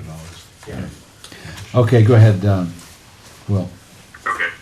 So the next line is the vendors, and in the detail, you can see there are 3 vendors, and what their estimates are, one for Avatar, one for cartographics, and one for Sharp Copier. And you can see the spend rates are, probably supporting that. Dues and subscriptions, $20. It's actually It's way overspent. over. Yeah. A lot. Doesn't look like we're budgeting enough in that maintenance vendors line. Look at that line, Will, 430. It looks like it's being overspent significantly. It's okay, you got 25 grand right above it. Yeah, Mike, you. And we got the other 7,500, so we got Right. 32,500. Right. I'm not worried about it. No, but Yeah, you can, for yeah, real, go ahead. why did you guys leave it at that if you knew it was being overspent? well, because of the backup. So look in the backup and you see the 3 vendors that we have and the estimates for the year of what the spend is by by Christine Robert. Oh, So that's the basis for the 5803. okay. Was there a service that we're no longer using as far as why that number was higher for this year? Yeah, I would suggest it may have been an oversight.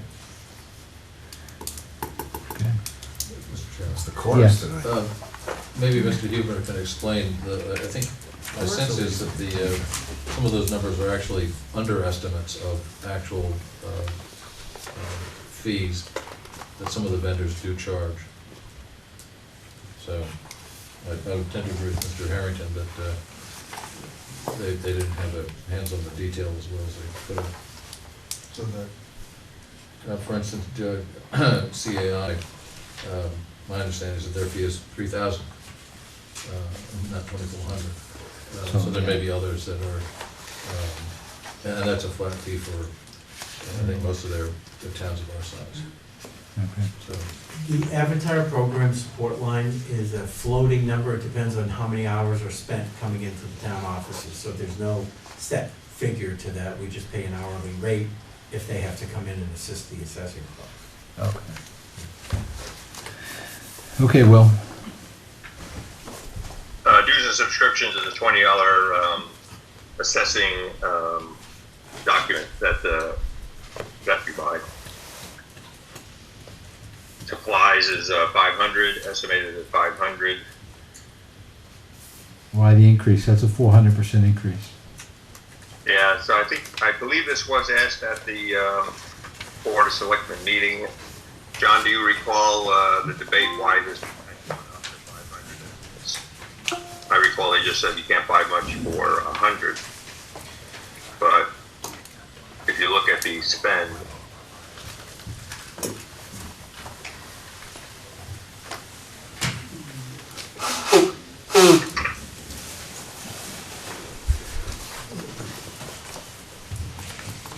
Mr. Chairman, Yes, sir. Mr. Harrington has his hand raised. Oh, That number could possibly be adjusted down.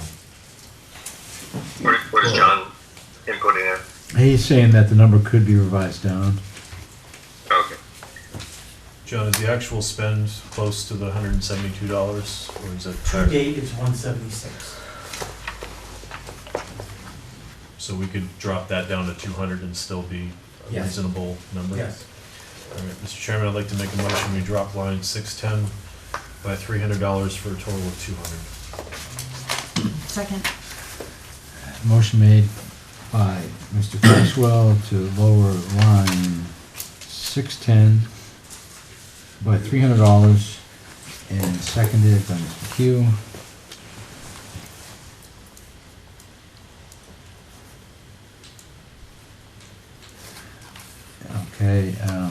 Bobian, Yes. Mr. Cresswell, Yes. Ms. Latally, Yes. Mr. Huebner, No. Mr. Langwise, Yep. Ms. McHugh, Yes. Ms. Mezier, Yes. Ms. Quinn, Yes. Mr. Rhodes, Yes. Mr. Bearville, No.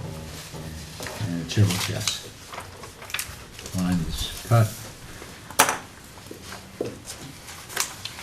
You'll see that the rest of the lines have not really changed. Except for the last one, 3%. $9. Yeah. But it's had zero spend for the last 2 years, so is there a plan to spend money on meetings and seminars this year? There is a plan for the clerk to attend meetings, trainings this year, and that's where that would come out of. Okay. So what's our new bottom line? 102, Wait $354. a minute, everybody's talking about, what is it? 102, $354. 102, 354. Can I get a motion for that, please? So moved. Second. Motion made for the new bottom line of 102, 354, made by Mr. Langlois, seconded by, Ms. Mezier. Sorry. Ms. Bobian, Yes. Mr. Cresswell, Yes. Ms. Latally, No. Mr. Huebner, No. Mr. Langlois, Yes. Ms. McHugh, Yes. Ms. Mezier, Yes. Ms. Quinn, Yes. Mr. Rhodes, Yes. Mr. Bearville, No. and let me see, 1, 2. This was the one with the 25 grand again, right? Yeah, chair votes no. So we have 7 to 4, yep, the motion carries. The new line is 102, 354. All right, well, what's next? Next is legal on page 13. And this, of course, is our legal counsel, which is Upton and Hatfield. They charge a certain set amount for our attorney fees for legal counsel. Is this a retainer, is that what this is? Or is that just what they Mr. charge to Chairman? carry everything over the year? Mr. Chairman? Yes. Mr. Harrington has his hand raised. Oh. No, it's not a retainer. Okay, this It's is- per case, per hours. Okay. So far this year, we've spent 18,600. The line is actually 20,765 to date. Oh, 20,007. Yeah, it varies each year depending on how much trouble we get into. Yeah, it looks like in 2022 it's 36,000. Well, to be fair, the legal services would be plaintiff and defendant, so it's either how much trouble we're getting into or how much trouble we're causing. Yeah, either or. So I moved that line to 44,000, but move the legal budget for 45,000. Okay, legal budget 44,000. Moved by Mr. Langlois. Seconded by Mr. Cresswell. Any further discussion? Seeing none, Ms. Bobian, Yes. Mr. Cresswell, Yes. Ms. O'Talley, Yes. Mr. Huebner, Yes. Mr. Langlois, Yep. Ms. McHugh, Yes.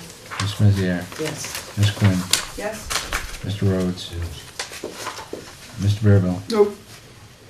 Chair votes yes. Okay, next. Next is page 15, which I call personnel administration. What does everybody else call it? Personnel administration. I'll call it personnel administration. I'll move the personnel Which administration. includes budget. performance pay, FICA, and medical. Okay. So these are associated with our salaried employees, our town employees, as well as our hourly employees, I guess. Zach, you moved that at 117,662, I heard? I did. Second. Your backup, of course, explains the three categories on your backup page. No, second by Ms. Quinn. Mr. Chairman? Yes. So the first line, so performance pay, can somebody explain to me what that is? Yeah, what's a performance pay If you perform, you get paid. in this context? My My understanding is that is a financial. John, you'll have to answer that. He was. Financial bonus that the Board of Selectmen may award to an employee, But it has not Which they been haven't awarded done. for 2 years. not to my knowledge. That's tough.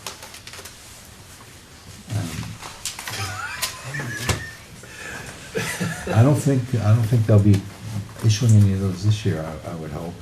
Mr. Chairman? Yeah, I don't know if I would agree with that. So we have some stellar town employees that do fantastic jobs in their roles, and every now and then, it's not to be politically incorrect, but it's nice to give somebody an attaboy, and so, I was insulted. And that's the way. Can't say that anymore. well, I just Add a did. person. Well, for some reason, they decreased it. Yep, they did, Maybe they don't share my So, opinion. Yeah. it was the 2022 budget was ah, 15, and then the 2023 budget was I 45. think there's been a yearly attempt to drop that line down, but through the default budget, it stays where it is. How did that in Go up 1 year. how did it go up in 2023, John, if we've been on default? That should have been carrying it at 50/30 So I'd say that should have been the same across the year board. after year. yep. I don't have an answer for you. Unless it's contractual, it should have stayed at 15. No. Yeah. Can I get a motion, please, to reduce it to what it's supposed to be? Well, it is. Well, it Or, is. yeah, I guess it doesn't matter, yeah, yeah. It's at the 2022 default. Yeah, Well, let's leave it alone, that's what it's gonna be anyway, pass or fail. right. Only if we don't change it. Well, I think having $1,500 for the select board to add a person, people is worthwhile to have around. but they don't, they've never used it. Well, that's at their discretion. I don't know about never. Never might be a bit strong. I want to say that in my memory, that fund has been used. I couldn't swear to it, but I think it has. I suppose they could give out Christmas bonuses, I don't know. Jelly the month. No, I think it goes to individuals that do it above and beyond, and as a thank you from the town. I believe that's when it's employed, going off memory. All right, any further questions on that line? Go ahead, John, excuse me, Will. Okay, so, Micah, who is it? right. Is there any other question about any of these three categories? No? Mr. Chair, just, what is, or John, what is the year-to-date actual in the current year, 2023? For the entire budget of personnel administration, No, just the FICA, I'm sorry. FICA is 70,601. 601. And there's a full month. I don't know, what is your date on yours? This is recent, this is last week. So I Okay, think so a that's full also month accounting of- for pay increases for next year, because that's percentage based. And then the 87, the increase is because of the COLAs? Correct. It's based on salaries Okay. and wages. This is probably the one place where it's very accurate. No, it was way over the last time we were here. Oh, But yeah? I think this is okay. Okay. All right, so for the untouched bottom line, 177,662, Ms. Beaubien. 117. Oh, excuse me, I stand corrected, 117,662. Yes, Yes. Mr. Cresswell, Yes. Ms. Sotali, Yes. Mr. Huebner, Yes. Mr. Langwoods, Yep. Ms. McHugh, Yes. Ms. Meziere, Yes. Ms. Quinn, Yes. Mr. Rhodes, Yes. Mr. Verdal, Yes. Chair votes yes, unanimous. Next, The next are all the insurances, which are all for the town employees, which are the health insurance, dental insurance, short-term disability, long-term disability, life insurance, retirement, et cetera, et cetera. You see them all listed there. And in the backup, you have the record of the companies that we're purchasing these from and the increased amounts that have been assessed for the coming year, and that therefore justifies the budget number. can I get a motion, please, on the bottom line? Move 483,550 for the insurance budget. Second. Seconded by Ms. Meziere, motion by Mr. Langwoods, bottom line, 483,550 for the insurance budget. You going down? Yeah, I don't think he is. I think he's basically saying, just look at the backups if you have a question. Mr. Chair? Yes. I have a question. John, on the property liability line, Yes, it says an increase of 9%. yes. So, 9% of the 44,692 or whatever, or even round it up, doesn't come to 65,000. So I'm just, is there something else in there? Those are based on actual numbers of our bills that are going to be due for the 2024 season. Ah, okay. They were adjusted at the Board of Selectmen meeting because we just got those updated figures when they were talking about it. Great, thank you. So to be clear, every line in this page is an actual. Correct, the health insurance, dental insurance, disability, those are all related to direct quotes from those companies. As you can see, quite a few of them dropped. Yep.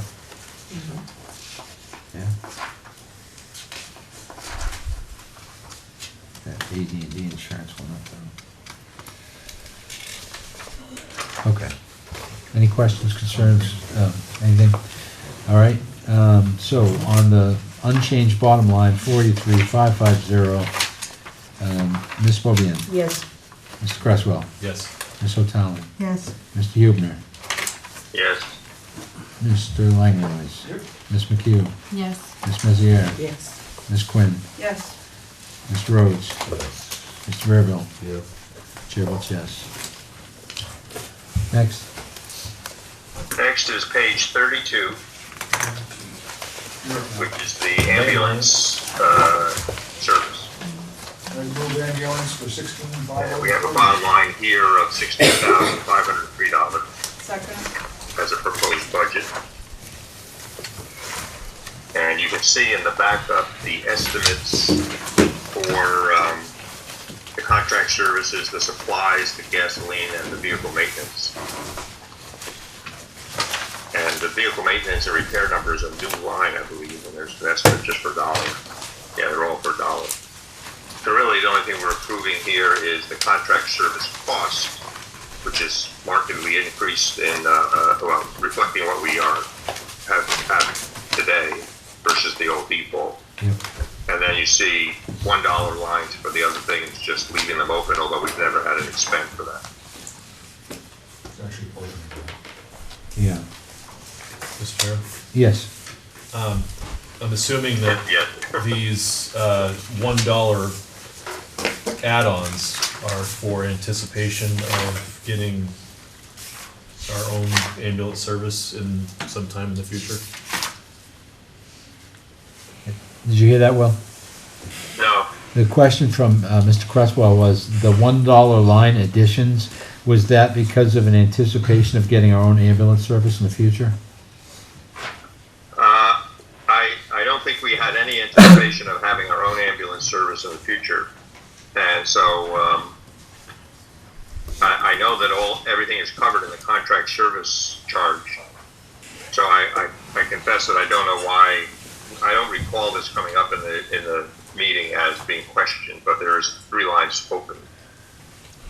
But So they're perhaps new it lines. is, so what perhaps is it is the- that the budgeter anticipates that we could have our own ambulance in the future, but it wasn't actually discussed at the meeting. as far Can as I someone, recall. can you address that? Yeah, so the discussion started a couple years ago about Deerfield researching and pursuing an ambulance. And at that time, the decision was made to open these lines with $1 in each one of them if we were to obtain our own ambulance, get one, need one, what have you. There would be $1 in each line. All of these lines are covered underneath the fire rescue budget if this isn't passed and we get a new vehicle, get a new ambulance, replace anything else. So there's a spot for it. I believe the discussion was tailored around by having these lines individually, things could be costed to each line to appropriately reflect the cost of said ambulance, if we were to get one. The increase in the contracted ambulance service is just every year from Raven Ambulance, our cost is going up $500 a year. Our current contract ends April 4th of 2026. So it went up 5,000. No, it's $500 a year. Oh, You're okay. looking at the default budget. Yep, okay, 500 since the fall, yep. Chief,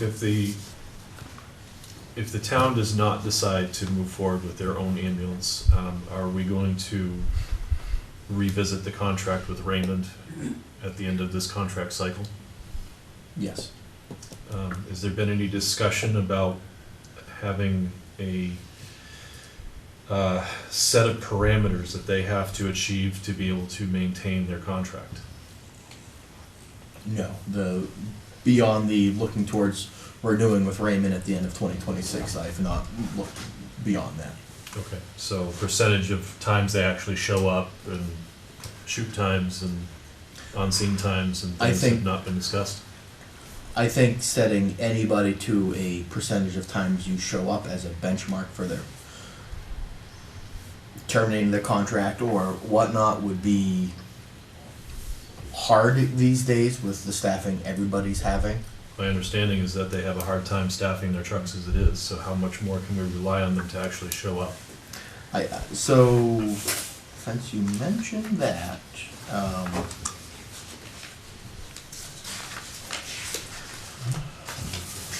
for year to date, this might go off a little bit, but year to date, Deerfield Fire Rescues had 467 calls for service, emergency calls. Last year we were at 419, so it's an increase of 48. I didn't get the breakdown of EMS versus fire together tonight, but of the EMS calls, I'd say about 80-85% is EMS. Raymond's getting towed one way or another. 28 of those calls, Raymond's been unable to respond. So, One more time, chief, please. 28 times so far we've called for Raymond ambulance, they've been unavailable. Out of how many again? So, I don't have the exact 400. breakdown of EMS versus Oh. No, fire. but that's 400 total calls. Well, 467, 467, but if you today. if you do an average of 85%, 85 Oh, to yeah. 90%, Yeah. it's about 400.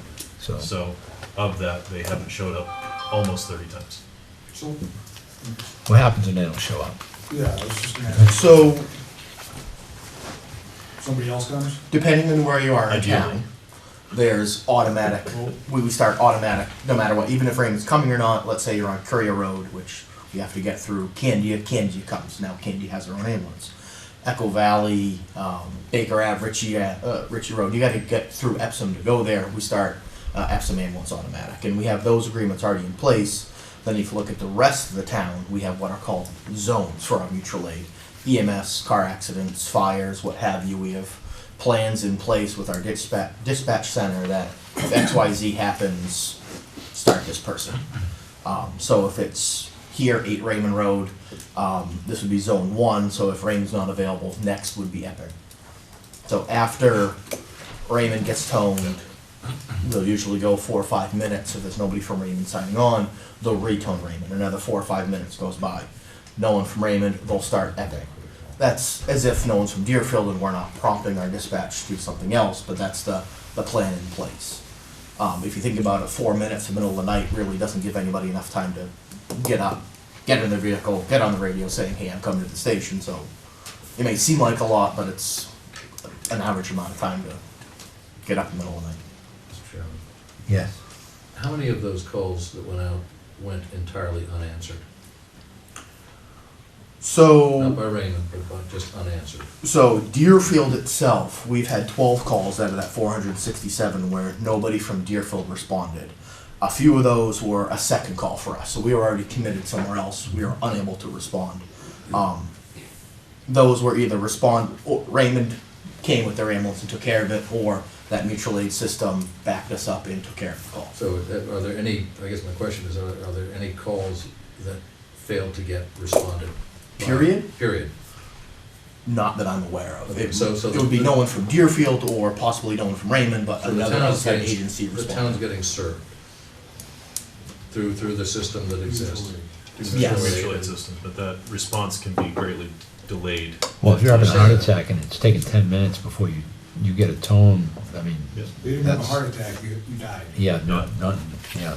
So this wasn't Deerfield, but last year I was at a mutual aid fire in Chester, and there was a medical call in Fremont, where Fremont's also covered by Raymond. Raymond covers Raymond, Fremont, Deerfield with their ambulance service. Raymond Ambulance was in Chester covering the fire call as a standby ambulance crew. I believe it was for a diabetic emergency. Raymond was dispatched. Went 4 or 5 minutes, no one responded. Next it was Epping. They called Epping. Well, Epping was already at the fire in Chester. Epping got toned, retoned, and then they finally called Brentwood. So that was at least about 20 minutes listening to it of Fremont personnel were there, but they were waiting to even see if they had an ambulance available. So just. I remember when I first got on, Raymond could usually get 3 ambulances out the door. If there was a call, Raymond, Deerfield, Fremont, that they could do that. No one's really able to do that nowadays. I can say this, within 2 weeks of my son's motorcycle accident, Raymond was really fast sending me a bill for $16,000. Yes. That was quick. No double tone on that. Yes. This, I thought, and I apologize for not paying attention to it, but I thought at one point there was discussion about using some federal money to get an ambulance, go through dental to generate revenue, and actually see a positive cash flow or a positive influx of money into the town's coffers. I don't think Deerfield would get an ambulance and make money. It would offset some costs. Okay. But yes, there was discussion about using some ARPA money to purchase an ambulance. And that died on the table somewhere? Yes. So, Zach, to answer your question, the billing and revenue, if it's not set up to support the cost of running the ambulance service, would go to the general fund. I can tell you where I work in Bedford, we've raised over $1 million in revenue through ambulance billing this year, which all goes to the general fund. The fire department, the ambulance does not see any of that money. No, but. Specifically, But money in the general fund is still. but that's with 4,000, almost, well, probably 3,000 ambulance calls that we've serviced this year so far. We're on tap to probably hit 4. But again, our percentages being what they are, they're between 85 and 90% medical. The majority of what we do is go to nursing homes, which is terrific.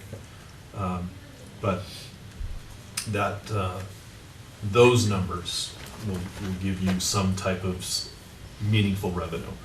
400 calls a year with an average of $2,500 in ambulance billing doesn't add up to a whole lot. Well, it's still 800. It's something, It's yes, 80K. it's something. It's But fascinating is not what a- it is, not a but it's big- policy. Yeah. So, could we move on? Yep. Yes, please. I'm getting sleepy. So where were we? What line were we on, Chief? We were talking about the ambulance. Yeah. And Oh, yeah. why those. The dollars, yeah, we talked about $1 for 20 minutes, okay. And does anyone suggesting any changes to these lines?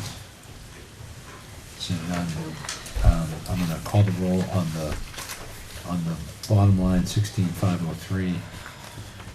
Ms. Bobian, Yes. Mr. Cresswell, Yes. Ms. O'Talley, Yes. Mr. Huebner. You still there? Use power again? Mr. Huebner? Yes, Oh, thank you. sorry. That's okay. Mr. Langwood? Yep. Ms. Meziere? Yes. Ms. Quinn? Yes. Mr. Rhodes? Yes. And Mr. Bearville? Yes. Chair votes yes. Unanimous. You forgot me, yes. Oh, I'm sorry, Ms. It's McKay. okay, you marked me yes. I marked yes, yeah. What's next, Will? Well, Mr. Chairman, as you noted, it's becoming late and there is some wearisome things. So I don't know if you want to make your discretion to end and leave the rest for the coming meeting, but there is quite a bit more to get through in our schedule tonight. Yeah, there is. I think we should at least finish the ambulance fire department. Yeah, we will. Okay. Yeah, let's do that. That way he doesn't have to come back again. All right, so the next Hold one on a is second, your hold on a page, second, Will. If we're gonna cut out at the end of the fire, we should probably let Pete know if your intent is to cut out so that Pete can go home. Yeah. Mr. Chairman? Yes. It would be my preference to plow through both. That's my personal preference. How many pages? All right, VZ Park, I don't mind going. I don't see anybody from VZ Park. I have a suspicion that we won't see anyone, so we could probably kick that can down the road. But you know, people have been here all night long. Right. It's probably better to just rip the Band-Aid than keep moving. But, We're talking about 10 pages left of, if we get into the highway department. Let's finish up with the fire and see where we're at. How many pages we got? You're keeping Pete here. Oh, I don't know, what's everything? I defer to the chair. No, he's here, let's just keep going. Okay, page 36 is the fire holes and the forest fires. And Matt is here, of course, and he can speak to these matters. You see your detail on each of the pages, and you'll see that it's actually a slight decrease from the previous year's budget. I'll move fire holes to 6252. Second. 62, 52, Zach and Kevin. Okay.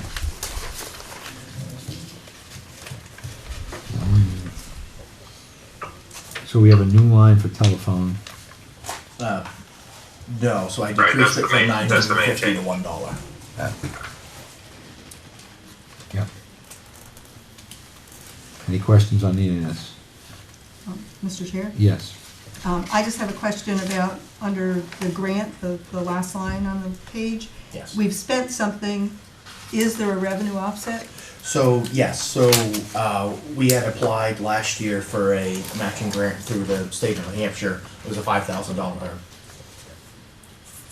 basically a $5,000 grant, 50% town, 50% the state eventually.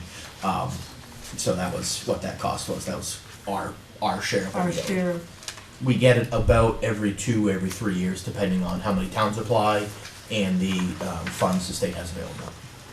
and what did we have to use it for? What? So I purchased wildland. I usually buy, this one was specifically wildland coats for forest fires. Okay, In the past, it's been for extra hats for the wildland fires, GPS units, AEDs for the forestry trucks if we're out in out in the woods with a forest fire, that sort of thing. Towns with a population under 10,000 are eligible. Okay. Seeing no changes to the bottom line, Ms. Bobian, Yes, Mr. Cresswell, Yes. Ms. Hoteling, yes. Mr. Huebner, Yes, Mr. Langlois, Yep. Ms. McHugh, Yes. Ms. Meziere, Yes. Ms. Quinn, Yes. Mr. Rhodes, Mr. Bearville, Yes. Chair votes yes. Next page. next page is 37. It is our fire and rescue budget in the amount of $369,263. So moved. And it is significantly increased from previous year, and Matt, of course, will answer all your questions about all the increases. 63. Who seconded that? I did. Motion made by Zach, seconded by Ms. Quinn for $369,263. Okay. You just want to go through the, Sure. So if you're looking at, let's say, what the budget shows now as the default budget, even more than just the default budget, these numbers are based upon 2017, when the fire department was separate from the rescue squad. When those two departments merged, January 1, 2018, what we had for line items and appropriations just merged where they were. So a lot of what you'll see as budgeted and what's actually spent for values for, say, the protective gear, up until 2017, Chief Tibbetts was still in a rotation of purchasing and replacing our SVA airpacks, which is why there's $62,000 in the default budget now for PPE. I think at this point, for the most part, we have another 10 years plus available, or life in the air packs within code, so we won't have to tackle that through the budget for any time soon. which is why, you know, the appropriation that I'm looking for is $30,000. That's more in line with six sets of structural gear, EMS gear, for replacements of what we have for new members, existing members, what have you. Then the other kind of big increases would be looking to add an additional 30 hours of part-time firefighter EMT staffing to the part-time force now. Trying to compare what's in the default budget to what's. I see we've added a $1 for a full-time firefighter. Sure. So it's come up mainly driven through this committee. I would say 4 out of the 6 years I've been chief about adding $1 to the line. It's not something that's been pursued in the past. I am pursuing adding $1 to it now. When this budget was put together, we were looking at hiring. We had some vacancies in our part-time staffing position. We put out a posting. We had one internal candidate, 2 outside candidates, if you will. We hired the internal and we hired the outside member as well, one of the 2. The last time we did a hiring round in 2021, we only got 1 applicant. We hired that applicant, who's worked out well, but with the staffing issues, not just the state, but the country as whole with the fire service and obviously every other just about employment area, I have a concern that if a few people were to leave, being able to fill part-time shifts and having openings during the day would certainly become a problem. And the problem we have with the part-time staff is one member relies on this as his employment, right? This is his primary employer. Everybody else, this is a second or third job. And that's kind of how the fire service works with per diem on part-time shifts. A full-time employee, if I have an opening during the day and I need to hold that person over, I can hold that person over and they get overtime, but I can ensure a shift is covered. With part-time, a problem would be is, you know, honestly, if I have a person who works full-time in, let's say, Laconia, and he's getting held over in Laconia, he's supposed to be working today, he's held over in Laconia, and I may not get anybody to fill that shift. So the flexibility that's been talked about in years past, if we need to hire a full-time member instead of a part-time employee, that's why I'm asking for the $1 for the full-time line and the overtime line. Mr. Chairman? Yes. What's the average salary of a full-time firefighter? I think it's gonna depend on where you go. Depends on your level of experience, certification, and training. Mr. Chairman? Yes. What would be the anticipated range of salary for a full-time firefighter in Deerfield?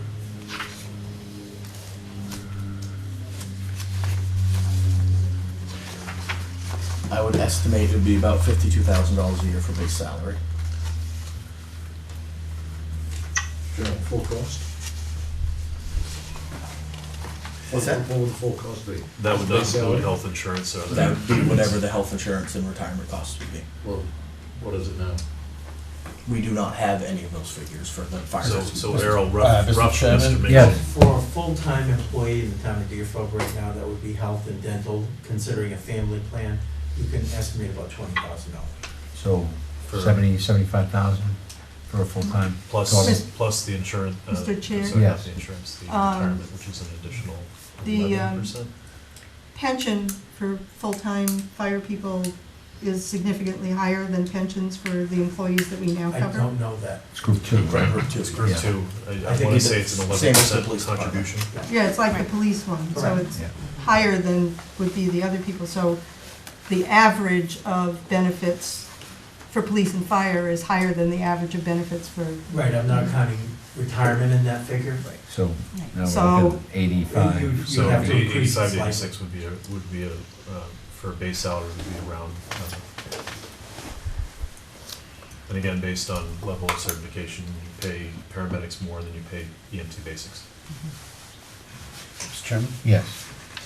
So it's no secret, I don't think to anybody in this room, that it's my opinion, 2 opinions. One is that putting $1 in full-time firefighters in this town will be the nail in the coffin in the budget. This budget's got an uphill battle as it is. The $1 is going to make it much less palatable. 2, personally, I think we owe it to the voters to decide whether or not they support the establishment of a full-time paid fire department, even if it's just one employee. Maybe my language isn't quite right, maybe it sounds bigger than it is. But to go from, because we've recently gone from 100% volunteer to some part-time staff, and now we're looking at a full-time. I think that that question should be answered by the citizens of Deerfield. If nothing else, in a non-binding referendum. I don't like the sea change that this dollar potentially represents. And so, I get it, Jocelyn, I don't have the votes, this motion's going nowhere. But this is the same motion I make every year, because all my constituents are mad about this dollar, because that's not how they want this question handled. I understand other people are of a different opinion, and that's fine. But for that reason, I am going to make a motion that we reduce line 110 from $1 to 0 to bring it back to the historical zeroed out, and I'd look for a second to that motion. Second.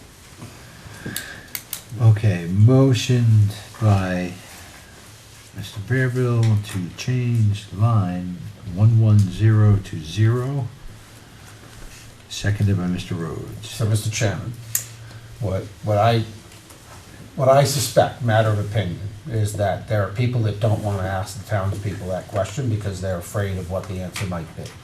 And while I agree that sometimes that is regrettable, depending on perspective, what the answer we get back from the voters, but that really is who should be making this type of decision for the community. And for that reason, and the select board could phrase a question: shall we allow the town of Deerfield to hire full-time firefighters? Not necessarily this year, right? But as a general question, so that we can get the will of the people that we represent, so we can best represent their interests. Mr. Cresswell, if we go with a full-time, if we bought an ambulance, would we not need a full-time person to run the ambulance? We have several part-time people that would be filling that role, and that's my understanding. And there are paramedics that have to be to operate the ambulance? Not right? necessarily. No. Raymond doesn't always show up with a paramedic. A lot of times you're lucky to get 2 basics. But it's not a requirement, no. It is a nice thing to have, and certainly would benefit the town in the case of someone having a medical emergency that needed that level of skill. Yeah. I believe we have a paramedic response coming from Exeter Hospital. They follow shortly behind Raymond Ambulance on their on-scene times. So they're very good about getting here quick, but it's still a good 15 minutes before somebody's showing up. Further discussion? So, Yes. and you, Mr. Cresswell, you'd still get the 2 basics if you use what we still have right now. I don't know what level of providers that we have right now, to be honest. I would assume that they're a minimum of an EMT. Well, it's not even called a basic anymore, it's just basically an EMT, Right. which is a step above what's called a first responder, which, they can give Band-Aids out. But basics can do a little bit more, and advanced EMTs can do a little bit more, and paramedics can do a lot more. I'm just wondering, we've talked about the shortage in just hiring. I think everybody agrees that there's a shortage in hiring, so. The pool is very small. Indeed, it is Very small. So, Mr. Langland? So, in years past, I've actually been one to advocate for adding the $1. I'm glad to see it's in the budget. Matt's not saying he's gonna go hire, the board of selectmen are gonna go hire full-time firefighters. But in the event that, the situations are forced, they still need to look at the best interest of the town in providing coverage and providing the necessary services that the town needs. I'd hate to see him not be able to hire a full-time fireman, not be able to find the part-time people, and somebody die and have a medical event because we're tying their hands with the budget. So we've used the term policy decision a number of times tonight. The Board of Selectmen and the fire department have viewed this as a policy decision, and this is what they feel is the best course of action. And, following in that theme, I think we should follow through and let the cards lay where they land, but. Mr. Chairman? Yes. So I agree 100% with the first part of your remarks. where there's the disconnect is the story about the policy, because you're the school board rep and you've historically put the dollar in for full-time firefighters, which is setting policy through budget committee. So sometimes you're for it when you're for it, other times you're not. But that's not really what I want to say. You don't tie the hands of the select board by getting permission from the people that were elected to represent to say that, yes, we believe that this town, if it's not ready, is getting close to ready. And to get that, it's going to be so much easier to pass this budget without that, because that's a huge bump in the road. Second, if you get the will of the people and they support full-time firefighters, then we're not arguing over the margins anymore, because we know the will of the community, that personal safety is a priority for this community. Honestly, I think the community will support full-time firefighters. Maybe not this year, but as a general question, do you support? And the reason I say that is because other than a command vehicle, I don't remember a fire or rescue warrant article that failed at the ballot box. I've only been here since 2009, I'm a newbie, I get it. But all of those questions, no matter the dollar amount, not only do they pass, but they pass overwhelmingly. This dollar is a potential for spending huge amounts of money, and this year is not the year to put that bump in the road, in my opinion. Okay, we're gonna move the question. The motion on the floor is to remove the dollar from line 110. Ms. Beaubien, No, Mr. Cresswell, No. Ms. Hotelli, No. Mr. Hubner, No. Mr. Langlois, No. Ms. McHugh, Yes. Ms. Meziere, No. Ms. Quinn, No?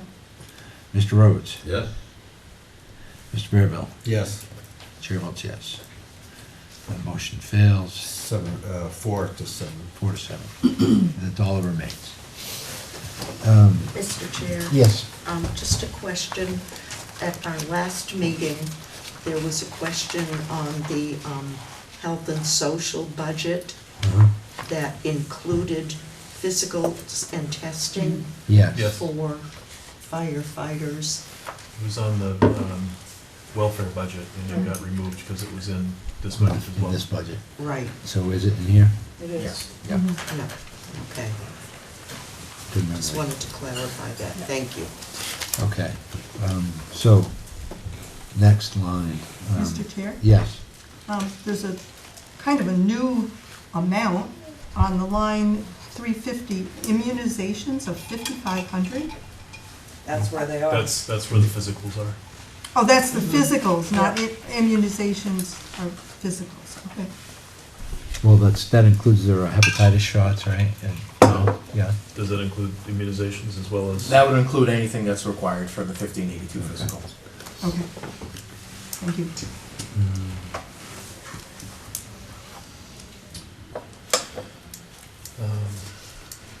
Do you want to just pick up, Chief, where you were? I think we were at So. legal services. Yeah, legal service are $100. I have never used the legal services in the 6 years I've been here or had to, thankfully for me. It's 1 hour cost. That's just there. Yeah. 15 minutes. It's a consult. Knock on wood, right? Telephone, phone system at the station, we have a few mobile hotspots for some of our devices. One would be our cardiac monitor, so if somebody's, we hook them up to the cardiac monitor, we can send their EKG or their heartbeat, whatever their heart's doing electrically, to the hospital, wherever they're going. Some cell phones, and some fees associated with that, contracts and software, annual maintenance contracts for our LifePak 15, that's our cardiac monitor, our Lucas, which is our basically automatic CPR device, our I Am Responding, which is the online app-based call notification and communication scheduling system that we use. Immunizations, we talked about that for the physicals. Testing, that's our annual testing of our air packs, jaws of life, pump testing, ladder testing, hose testing. The building maintenance and repairs, that's projects we do around the station. This year we painted the complete downstairs of the firehouse. Hasn't been repainted since since there was a warrant article to sheetrock the downstairs. I think That I was- sold the paint for that last Yeah, time. probably. So it was time, so that's why that line item is looking for a little more money for those things that we can do, and we did that with the on-duty people that were at the station. Lease, we don't have a lease, so it's $1 in there. Dues and subscriptions, magazines, literature. We belong to the Seacoast Chiefs Mutual Aid Group, the Seacoast Chiefs Hazmat Team, any new code references for NFPA that we need, and our state firearms insurance. Supplies covers office supplies, cleaning, truck supplies, speedy dry, EMS, consumable supplies, anything along those lines. We do have an increase from what was in the default budget. Excuse me, Yep. Yes. I just have a question. Can we Sure. go back to dues and subscriptions? Yes. I'm just curious why it went up so dramatically? From what's in the default budget? Or For what was spent? So far, we're at 4,000. Oh, I'm sorry, yeah, we've spent at $4,854. okay, sorry, Yep, no I wrote the problem. wrong one. I'm sorry. The retirement line, 230, Don't, up towards the top. Yeah. Should that also be open to $1, so that if you had to bring in a full-time, you can fund their retirement? I don't think that's for that. I think it's for paying for people that are retired. No. I don't know. What- Right, I guess I would have to look and It's, see. Fifth line down from the top, line 230. 230. Sure. My thought would be whether or not, if that's something funded in another line through the town budget, or through the fire rescue if we were to hire a full-time employee. John, do you know on that? Excuse me, I believe that was added because of the full-time line. All right, so. But there's no, There, if it was being added because of the full-time line, and the full-time line is being kept, I would recommend $1 in there. So, sorry to backpedal, but I'd make a motion to increase line 230 by $1. Second, line 230, $1, Zach. And Ms. Quinn. Would that need to be a second line though, John? Pardon? Would that need to be a second line? A second line? Yeah. A retirement all by So its own. if it's, The police department has their own. oh, they have it broken retirement down line, that way, okay. They're the only two departments that are separate from all the other employees. Because they're group two. Well, because it's a special retirement for Yeah, it's group two, yeah. They're group two. Okay, If it was group one, it would still be its own line. Ms. Bobian, Yes, Ms. Cresswell, Yes.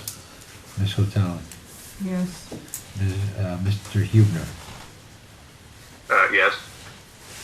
Mr. Langlois, Yep. Ms. McHugh, yes, Ms. Mezier, Yes. Ms. Quinn, yes, Mr. Rhodes, Mr. Bearville, No. chair votes no. It's a- 8-3. Motion carries, there is now $1 in that line. Till March. Next, where were we? Supplies, postage, I haven't had any postage expenses, that's down to $1. Fire equipment maintenance and repairs, brought that down from what's in the default budget now to 8725 to 5,000, which.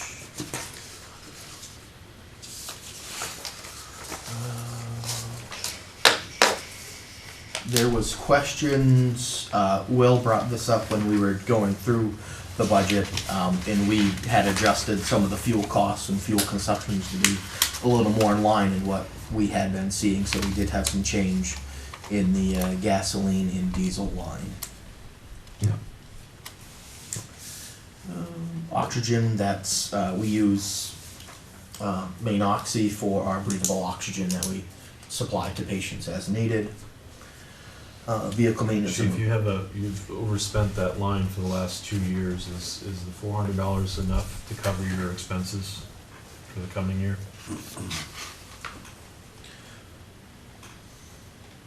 What do you have as 2022's cost? Almost 550. Okay. Or no, I'm sorry. 2022 is 455. But Yeah. so far this year. 2023 this year, we're almost up to 550. Yeah, It's we're- an old number. So As of 11/27, it was 545.69. So I would say probably another $150 would be more appropriate. I think 600 is probably safe. You wanna make a motion? yeah, I'll make a motion that we increase line 637 to a total of 600 to cover the actual cost expenses. Second. Seconded by Zach. 600 by Mr. Cresswell. What line number was that, please? Sorry, 637. 637. Ms. Bobian, Yes, Mr. Cresswell, Yes. Sotali, Yes. Mr. Hubner, No. Mr. Langlois, Yep. Ms. McHugh, Yes. Ms. Mazier, Yes. Ms. Quinn, Yes. Mr. Rhodes, Yes. Mr. Bearville, Yes. chair votes yes. What was that line increased to? $600. Thank you.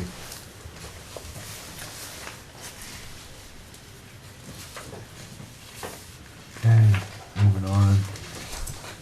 Vehicle maintenance and repairs next. So vehicle maintenance and repairs, in the default budget's 12,280, asking for 20,000. Kind of the line is pretty much what it says, vehicle maintenance and repairs for our apparatus. Year to date is 18,150. We do have some more bills that have to get added to that and some servicing for the vehicles. We do have a vehicle maintenance and equipment trust fund that we've funded for the past several years, which has been used, dipped into when one of the trucks needed $12,000 worth of motor work, $7,000 of body work, a $30,000 replacement fire pump, that sort of thing. So we try not to hit the trust fund unless it's a big ticket item. This year, the expenses have just been routine truck maintenance. The newest piece of the fire apparatus we have, engine 4, that's 10 years old. We do have, we did get a grant for a pumper tanker, thankfully, that was about $800,000, so that will help. We're getting rid of 2 of our older trucks in 1980, which has been out of service. I took out of service when I became chief in an 87 Ford tanker, so one truck to replace 2, which should hopefully really help some of the cost for that, but that is a firefighting vehicle. The majority of our calls are EMS, so our Rescue 1 and Rescue 2 have been sharing the duties of EMS response and the day-to-day routine calls. Rescue 1's a 2004 Chevy van, and Rescue 2's a 2006 F550. Rescue 2's the one that's been more with the motor issues over its life. So that's what that line's for and used for. Okay. Public safety, we have that in there for fire prevention supplies, EMS supplies. If we do community CPR classes, cost of the cards, we've looked into putting on a few other classes and talked about whether or not we can do or end up doing monthly or quarterly Stop the Bleed CPR classes for increasing our public outreach.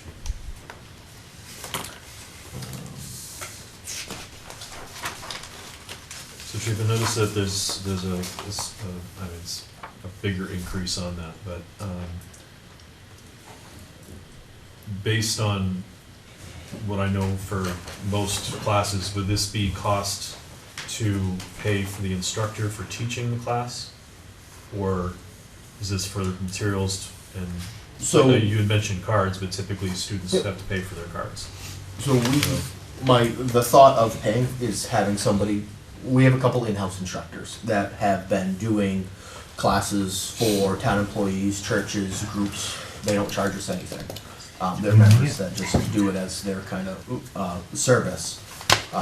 What we're gearing towards is doing a more regular service, and if we need to pay somebody to go get certified in something they're not already, that will cover the public safety part of it, those costs, but any supplies needed for that. We don't have any of the stuff for Stop the Bleed or any other classes that are available to teach the public.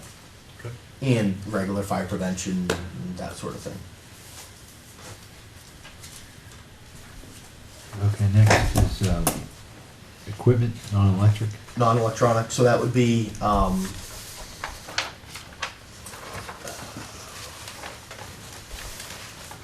axes, lights, any sort of tool in the toolbox that we need that goes on a fire truck, a pipe pole, Okay. yep. So, fire apparatus and equipment capital reserve fund, you've got 441,000 roughly in there. Yep. As of September. Could any of that be used for protective gear, non-electric, electronic equipment, anything like that? So that money's really been set aside for truck replacement. The last truck we're buying is $800,000, and we've been putting away $50,000 a year.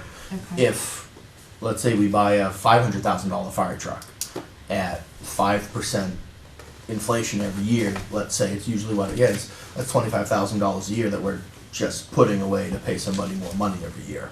So that $50,000 that we're putting away isn't really enough to play catch up. When we were saving for engine 4 back in the early 2009, 2010, we were putting $90,000 away last year. I asked last year to raise that 50 up a little bit to try and play catch up a little more, and well, we ended up with 50,000 on the warrant. So Well, because, I'm sorry. yep, We have the fire engine capital reserve fund, which is incredibly low. There's only $69 in there. And then we have the fire department vehicle and equipment Yes. expendable fund, which is about 60,000 in there. which is the maintenance.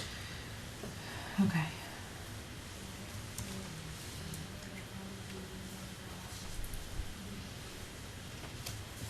Next. Or did you have another question? I didn't. Okay.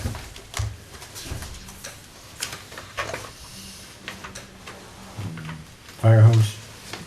So I guess just that was the non-electronic. The electronic is basically radios, pagers, anything IT related. Our portable radios that we use cost around $3,500. I try to buy 3 a year. We did 20-something years ago. The state came out with a lot of money, grants for everybody, and towns got all new portable radios, mobile radios. Everything got replaced. The state upgraded all their infrastructure. Well, all that stuff is 2 or 3 generations old, no longer supported. You can't get parts for them.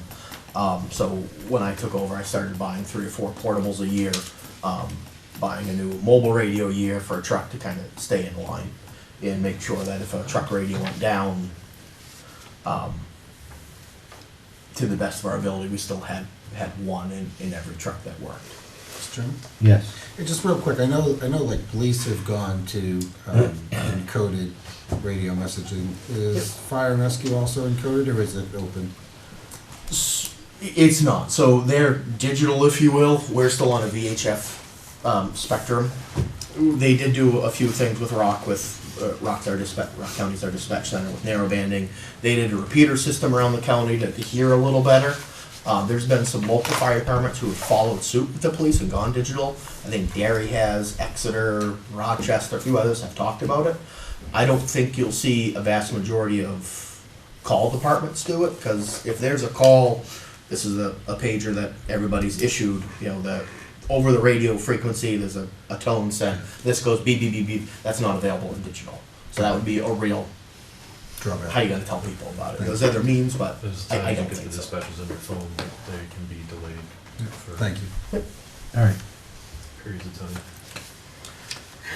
So, if there's no any questions about electronic hose replacement, is exactly as it says, hose replacement. You know, 4-inch hose is what we use, the big yellow stuff to flow water from one fire truck to another, and then supply line or attack line is either 1 3/4 or 2.5. Just wear and tear or aged out, it does have to be replaced.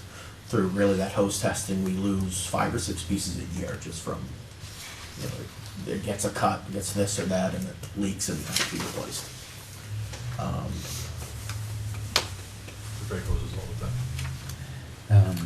Meetings, seminars, and trainings. Money's in there for firefighter classes, EMT classes, our yearly EMS service that we use. We contract an outside company to come in and provide our EMS training. Every EMT, every 2 years, needs to recertify with the National Registry in the state of New Hampshire to keep their license.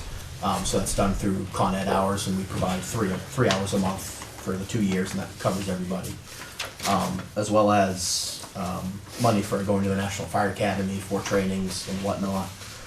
We're looking at putting on a few other regional classes for ourselves and opening up to outside towns for emergency vehicle operating, for driver training, that sort of thing. Is that because the new standards for CDLs and having to take a class for getting your license? Our deputy chief took that class through Seacoast Chief, so we'll be able to have our own in-house instructor be able to put that on. State of New Hampshire does not require someone driving a piece of fire apparatus for fire department duties to have a CDL. It's certainly a benefit to say, they... Not required to drive to a scene.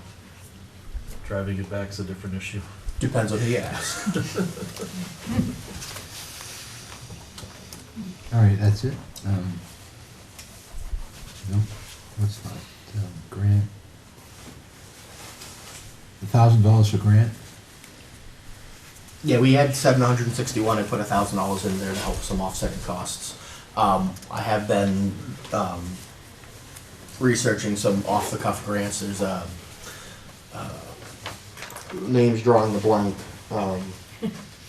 Firehouse Subs has a grant program that's out available. Candia got one a couple years ago for all new computers and this and that. So there's money in there for when we apply for a grant. We have our offsetting costs. I have a question back on the radios. Did I hear you correctly? You said you try to buy 3 new truck radios a year? No, 3 new portable radios, 1 truck radio. So what's the lifespan of a truck radio? As long as it lasts. Okay, average. We have some that are about 20 years old. Yeah. But they're 3 generations ago, and every time I need to update the radio programming, I'm told, well, if it dies, it's dead. Yeah. Like, it just with the upgrading, if it's died, see you later, bye. We have 2 left, so we're just about out of them. Okay. One of them is one of the trucks going bye-bye, so thankfully that we don't have to worry about replacing it. But then we do have base radios in the firehouses and that sort of thing that constantly need to be, one at a time. What's a replaced. radio go for? $8,500. For a truck, not a Yes. portable? Yeah. Not bad. It's not bad for that quality radio. Correct. Yeah. It's more than an airplane for what it's worth. Depends on the Okay. plane. Any other questions for the Hopefully you chief on never the need to fire use and the rescue? radio in budget? your airplane to call in an emergency. Well, an emergency, yes. So you made a change of 1 line, 2 lines. 2 lines. That's what You it added was. $201. $201 was Oh, yeah, that's right, the $1, that's correct. So the new bottom line is, hold on, $369, $464. 369, 461, 461. So moved.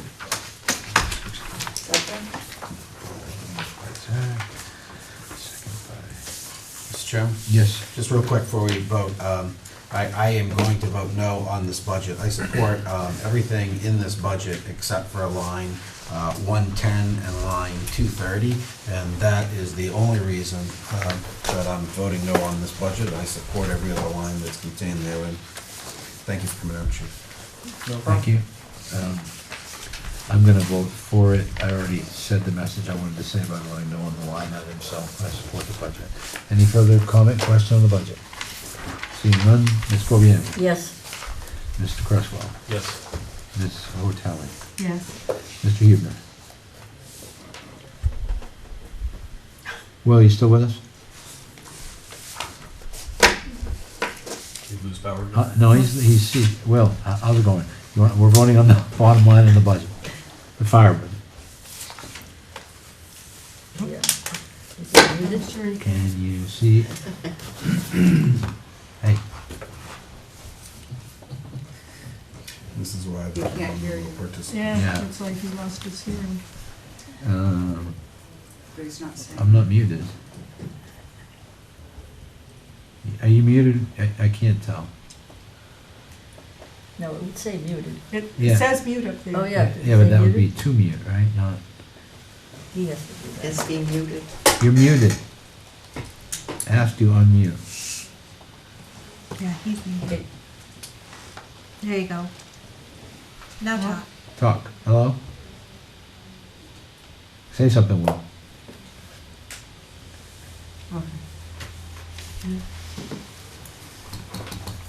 Ah, what did I do?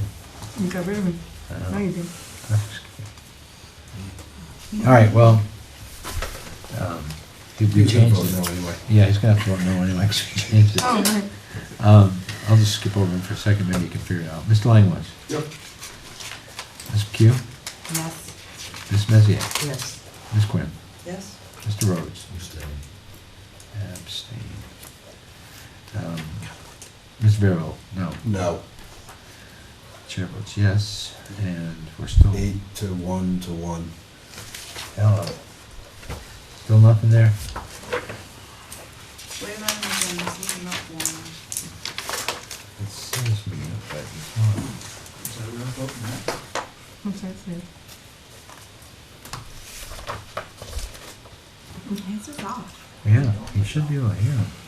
Sounds going. Max, I don't know. That's good, we're halfway there. Technology. It's amazing. 8 to 1 to 1. It's his. Yeah. But, okay, what do we got next? We're on to the highway department. Thank you, Chief. I'll move highway administration, $3,600, $253,651. I'm not even.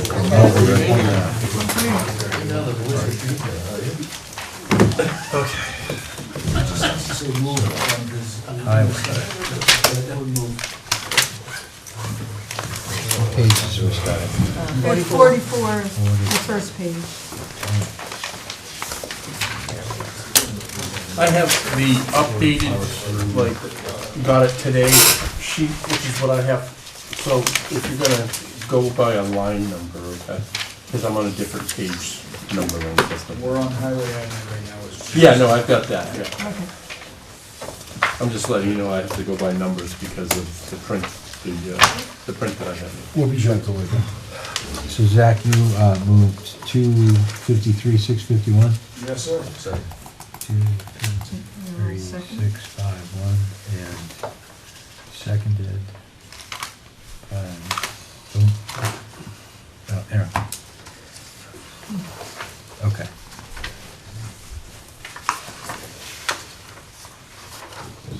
Looks like I see COLA changes.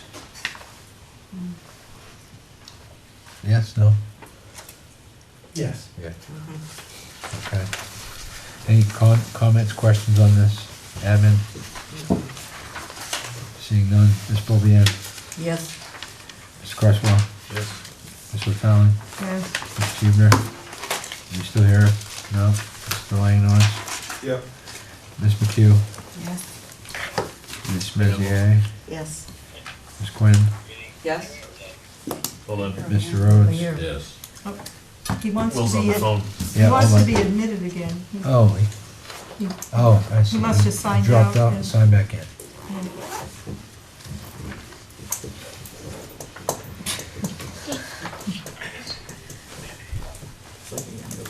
Yeah, I was gonna say that. Yeah, That's his high see school some picture. filters going there, huh? Mr. Merrill? Yes. Yes. Okay, you have me now? Yeah. Yep. You're Oh, good, we you're got back. it 1,000 times. In stereo. Okay. Sorry.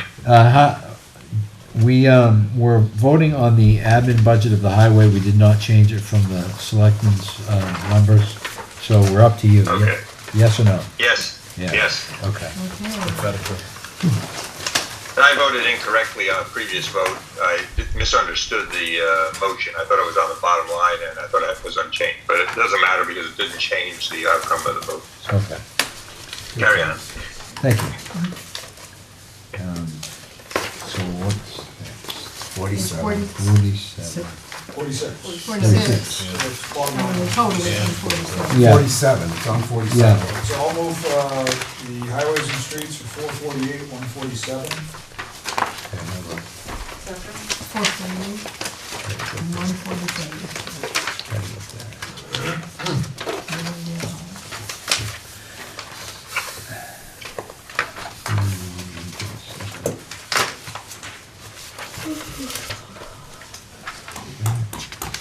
Chairman? Hold on a second, and who seconded that? I did. Ms. Quinn? Okay, go ahead, Kevin. Mr. Chairman, given the late hour and that we've had this budget before us for several weeks at least, perhaps we could go to the more traditional, if somebody has a question, they ask, and if there's no discussion, we go to the bottom line instead of having Line by line.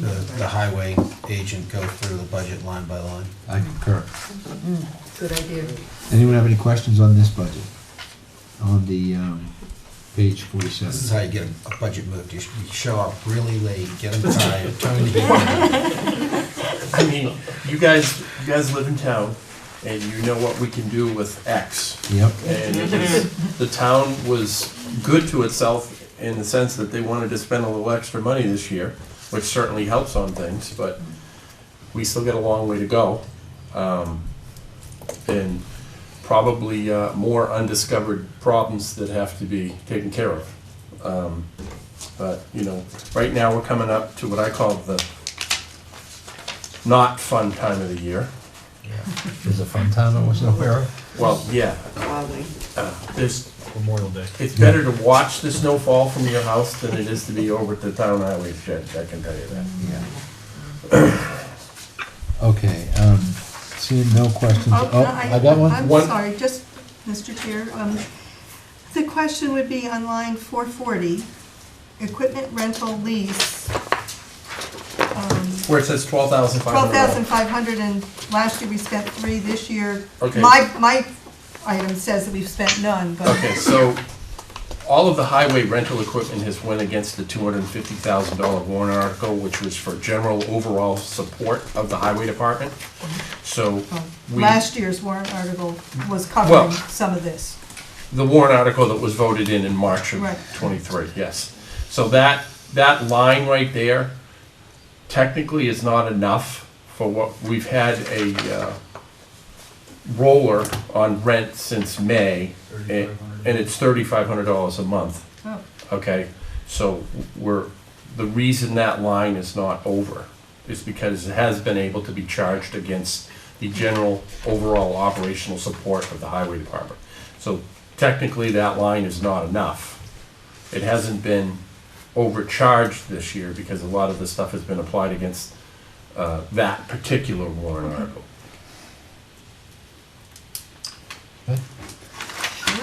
Any other questions? Mr. Chair, just Yep. quick, so, Mr. Chevalier, you've got some considerable increases in materials, salt, sand, coal mix.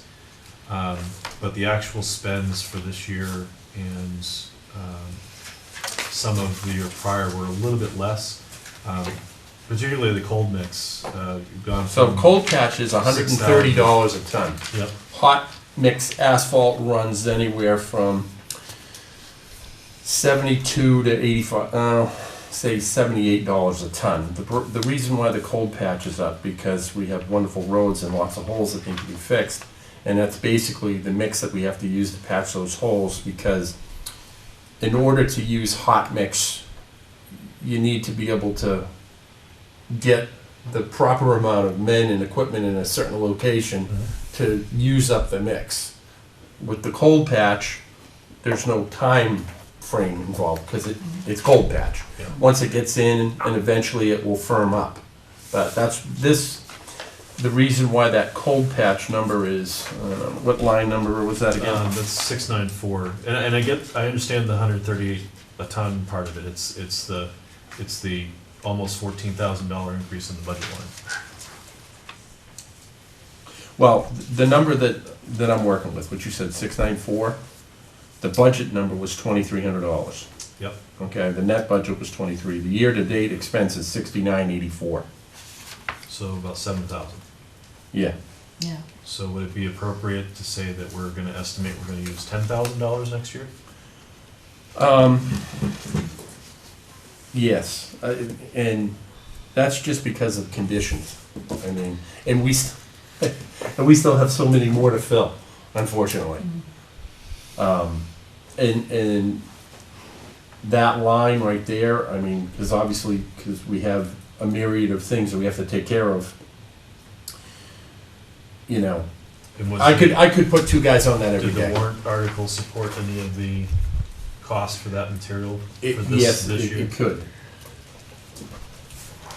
It could have, or it did? It could. I didn't say it did, because without, it depends on where it gets applied. Okay. So that 69 could actually be less than what was actually spent on that material? Yeah, but that was for this year, based on a warrant article. Based on next year, I don't know what we're gonna have for warrant articles, or whether or not they would pass.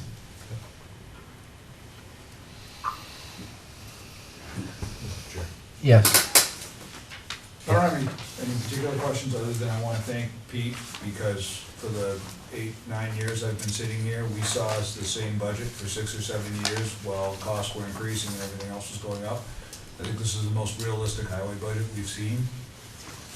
Yes, there's a lot of increase to it, but I think it represents what needs to be done to play catch-up for the past years and neglect our roads, so thank you, Pete. It's work that's gotta be done, that's all I can say.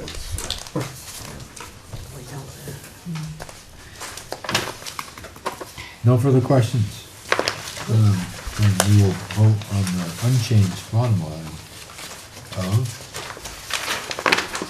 448, 17, 147. 147. And Ms. Bobian? Yes. Mr. Cresswell? Yes. Mr. Talent? Yes. Mr. Huebner? Yes. Mr. Langlois? Yep. Ms. McHugh? Yes. Ms. Messier? Yes. Ms. Quinn? Yes. Mr. Rhodes? Yes. Mr. Bearville? Yes. Chair votes yes. Move the resurfacing budget, right, RS is resurfacing? Yeah, move the resurfacing budget for $5,001. Second. Okay. 48, sir. One page. $5,001. That was seconded by Andrew Kelly, yes? No? No? Oh, Ms. I'll Padilla. second it. I just heard- I I second heard a didn't, voice but I over will. I seconded it, but it's fine. Oh, okay. Doesn't matter. Oh, It doesn't matter. oh, give it to Mr. Let's Bill. just vote. Let's just vote on it. Hold on. Any questions on this? Okay. Ms. Bobian? Yes. Ms. Cresswell? Yes. Mr. Thomas? Yes. Mr. Huber? Yes. Mr. Langlois? Yep. Ms. McHugh? Yes. Ms. Messier? Yes. Ms. Quinn? Yes. Ms. Rhodes? Mr. Rhodes? Yes. Ms. Bearville? Yes. Chair votes yes. Move the road reconstruction budget for 266,455. Second. 6,455. Second by Bearville.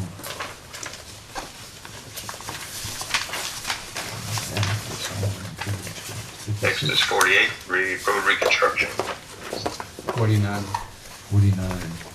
49, excuse me, 49. 49. Any questions? Yes, Mr. Chairman. Yes, Mr. Rhodes. Mr. Chibbaloo, in a year when you've done nothing but culverts, you're dropping $799 out of culverts. Is that because of the warrant There's a- article? there's The another warrant line for article, culverts we in there. we spent, well, first of all, if you look at the line that I have, you have highway culverts, a budget of $3,000. And then if you go down to the road reconstruction, there's a line for $800. Yeah. Why they're separated, I'm not sure. Just to buy the pipe, $4,000 just barely buys the pipe. So we have, the culverts that we have purchased this year have all been purchased. The culvert pipe that we have purchased has been purchased through the warrant article. So, like I said previously, I don't know what type of warrant articles will be presented.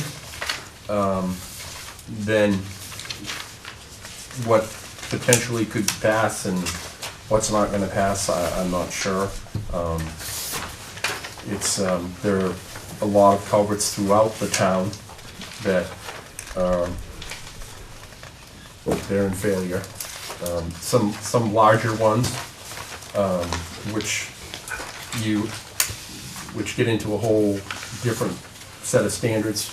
We had some culverts that that are all gonna have to be addressed by DES, and that just changes the whole outlook and cost of changing those.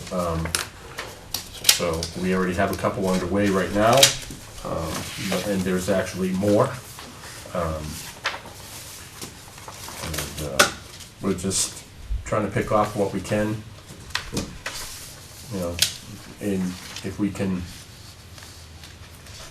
based on what I usually do, if I have something that's questionable, I bring in the town engineer and we review it and make a decision on whether or not we can squeeze another year or two out of it, or it's something that we have to address right away.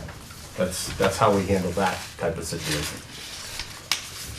So the culvert number that you have for $3,800 on a regular year without a warrant article does not buy you very much pipe.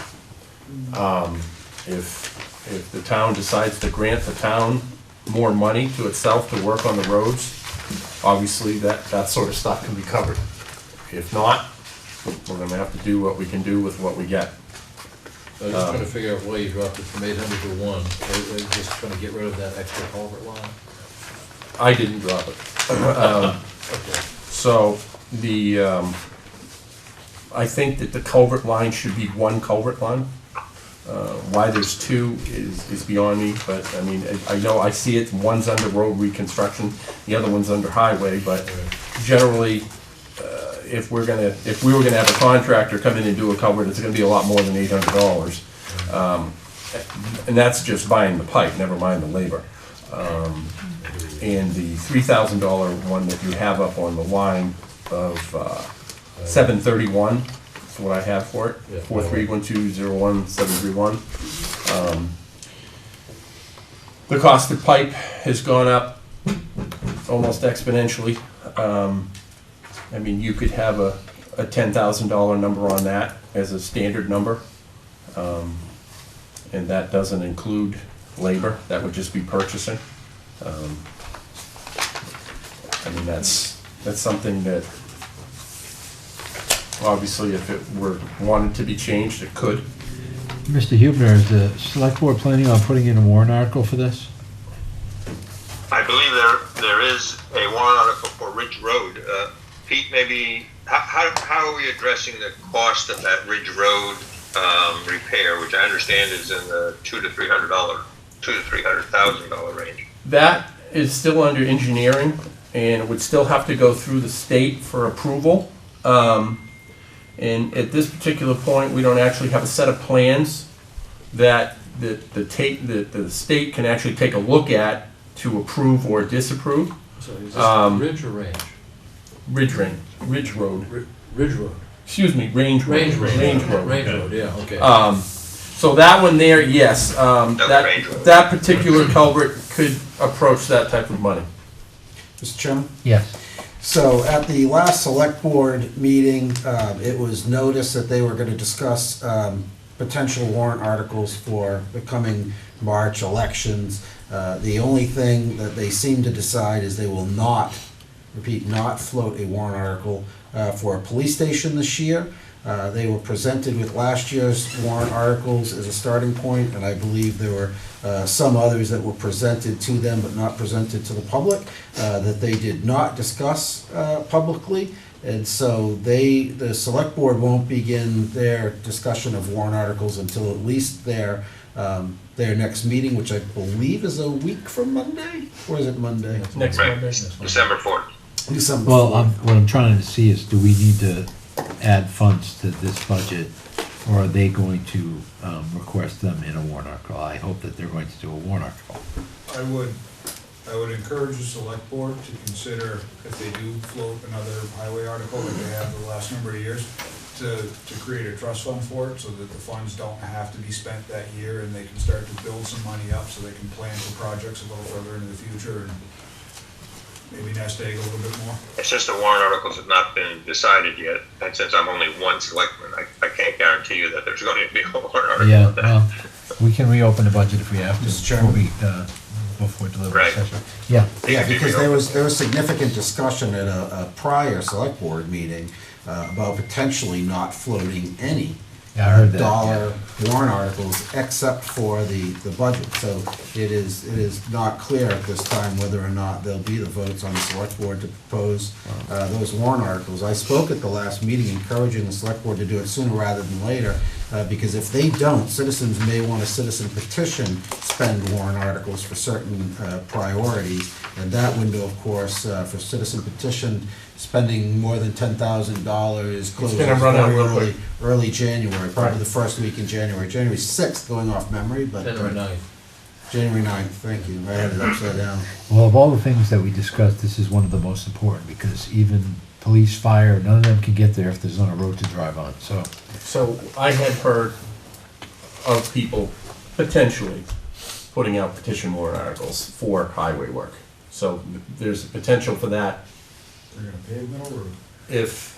Yeah, but there's also. Yeah, the part I that's didn't- crumbling, not the part that's dirt. I didn't hear that one, No, but, but actually, if there's a bond proposed, it has to be earlier than January 9th. so, at this point, we have a limited amount of time to come up with a warrant article, whether it's selectmen or petition, so the time's running out on it.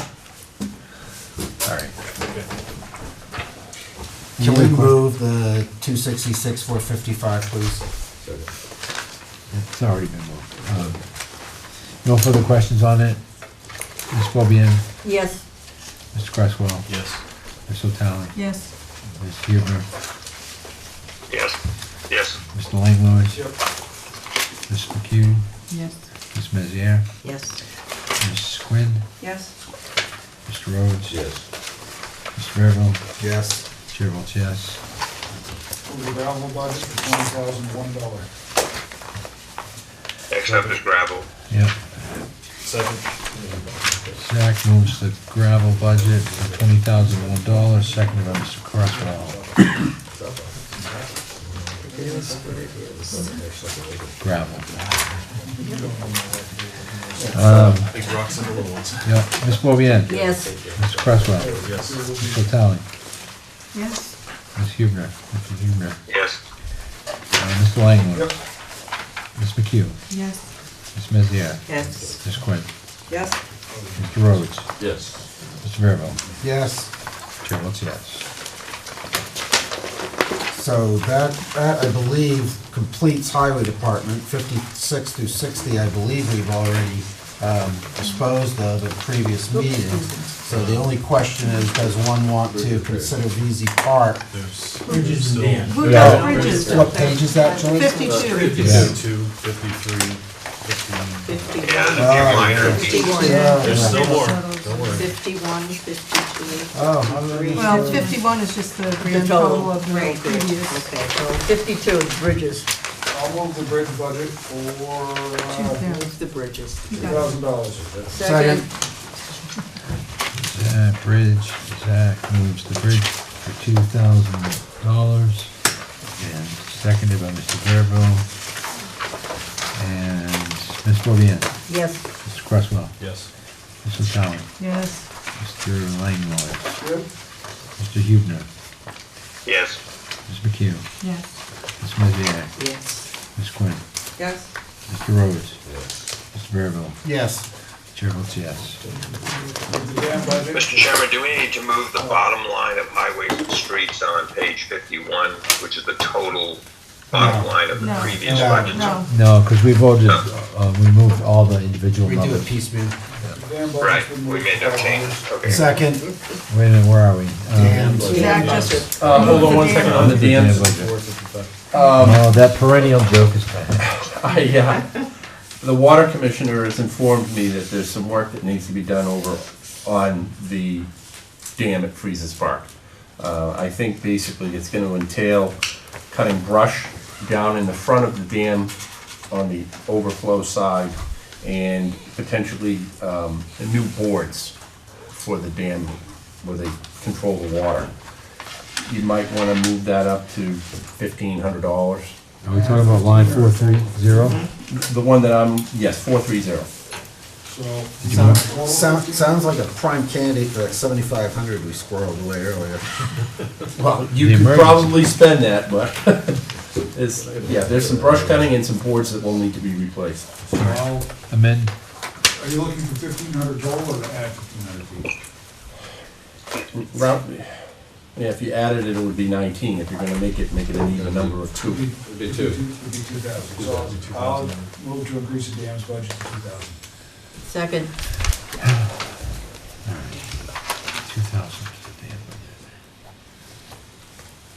Moved by Zach, seconded by, did you guys, I know, I'm sure I heard you withdraw your previous motion, right? Well, this is an amendment to that motion. What is the motion, please? We're increasing the dam budget by $2,000. No, Increase it by 2,000, by 1,500. Well, 1,600. You go to two to The that. budget's at was 500. My budget's at 5. Oh, okay, mine says 4. Okay, Select That- board put it up. okay. Your damn budget's wrong. Damn. Okay. Ms. Robian, Yes. Mr. Cresswell, Yes. Ms. Hotelli, Yes. Mr. Hubner. No. Oh. Mr. Langland. Yep. Ms. McHugh, Yes. Ms. Mezier, Yes. Ms. Quinn, Yes. Mr. Rhodes, Yes. Mr. Farrell. Yes. Okay. Easy Park is the only one left, I think. Now we have to move the bottom line, the new bottom line on dams of 2,000, so moved. Second. Oh, yeah. Bottom line, new bottom line of the dams is $2,000, moved by Mr. Verville, and seconded by Mr. Langlois. And Ms. Bobian, Yes. Mr. Cresswell, Yes. Ms. Hotel, Yes. Mr. Hubner, No. Ms. McHugh, Yes. Ms. Mezier, Ms. Quinn, Yes. Mr. Rhodes, Yes. Mr. Verville. Yes. Chair votes yes. Mr. Chairman, do we want to do VZ Park, or do we want to save it for our next meeting and pray to God somebody? Comes here and talks to us? They just got two new. I had nothing to do with VZ Park. Is there anybody from BG Park Commission? No. I would And I- move that we delay it till Tuesday. Second. We I need to talk about doubt some. that somebody's gonna come though, because they haven't even taken the lines out. Yeah. And nobody has secured the raft. I mean, it's on ground right now, but that's only because they lowered the lake. Several times we found it floating this year. Have anybody But they else have two look new at the- commissioners, if I'm not We mistaken. the selectmen have recently. just appointed 2 new members to that commission. Oh, Okay. could you ask them to come to our next meeting? Yeah. Yeah, I guess that's what I would suggest, is we ask one of those new commissioners, if Travis is not gonna come, that one of the commissioners should come and defend us. Yeah, and also apparently fix their boat or whatever, float around. We had to discuss Saturday, right? So, right now, we have a meeting scheduled for a week from Saturday, and the question is, do we actually need that meeting or not? Will the school budget be ready? That's the question. Trying to jump in. So, we have a meeting tomorrow night. Yep. That meeting's gonna primarily be non-public, but you're welcome to come and watch us go to non-public. That will be to hopefully wrap up one of the big question marks that are leaving a fairly large hole in the budget.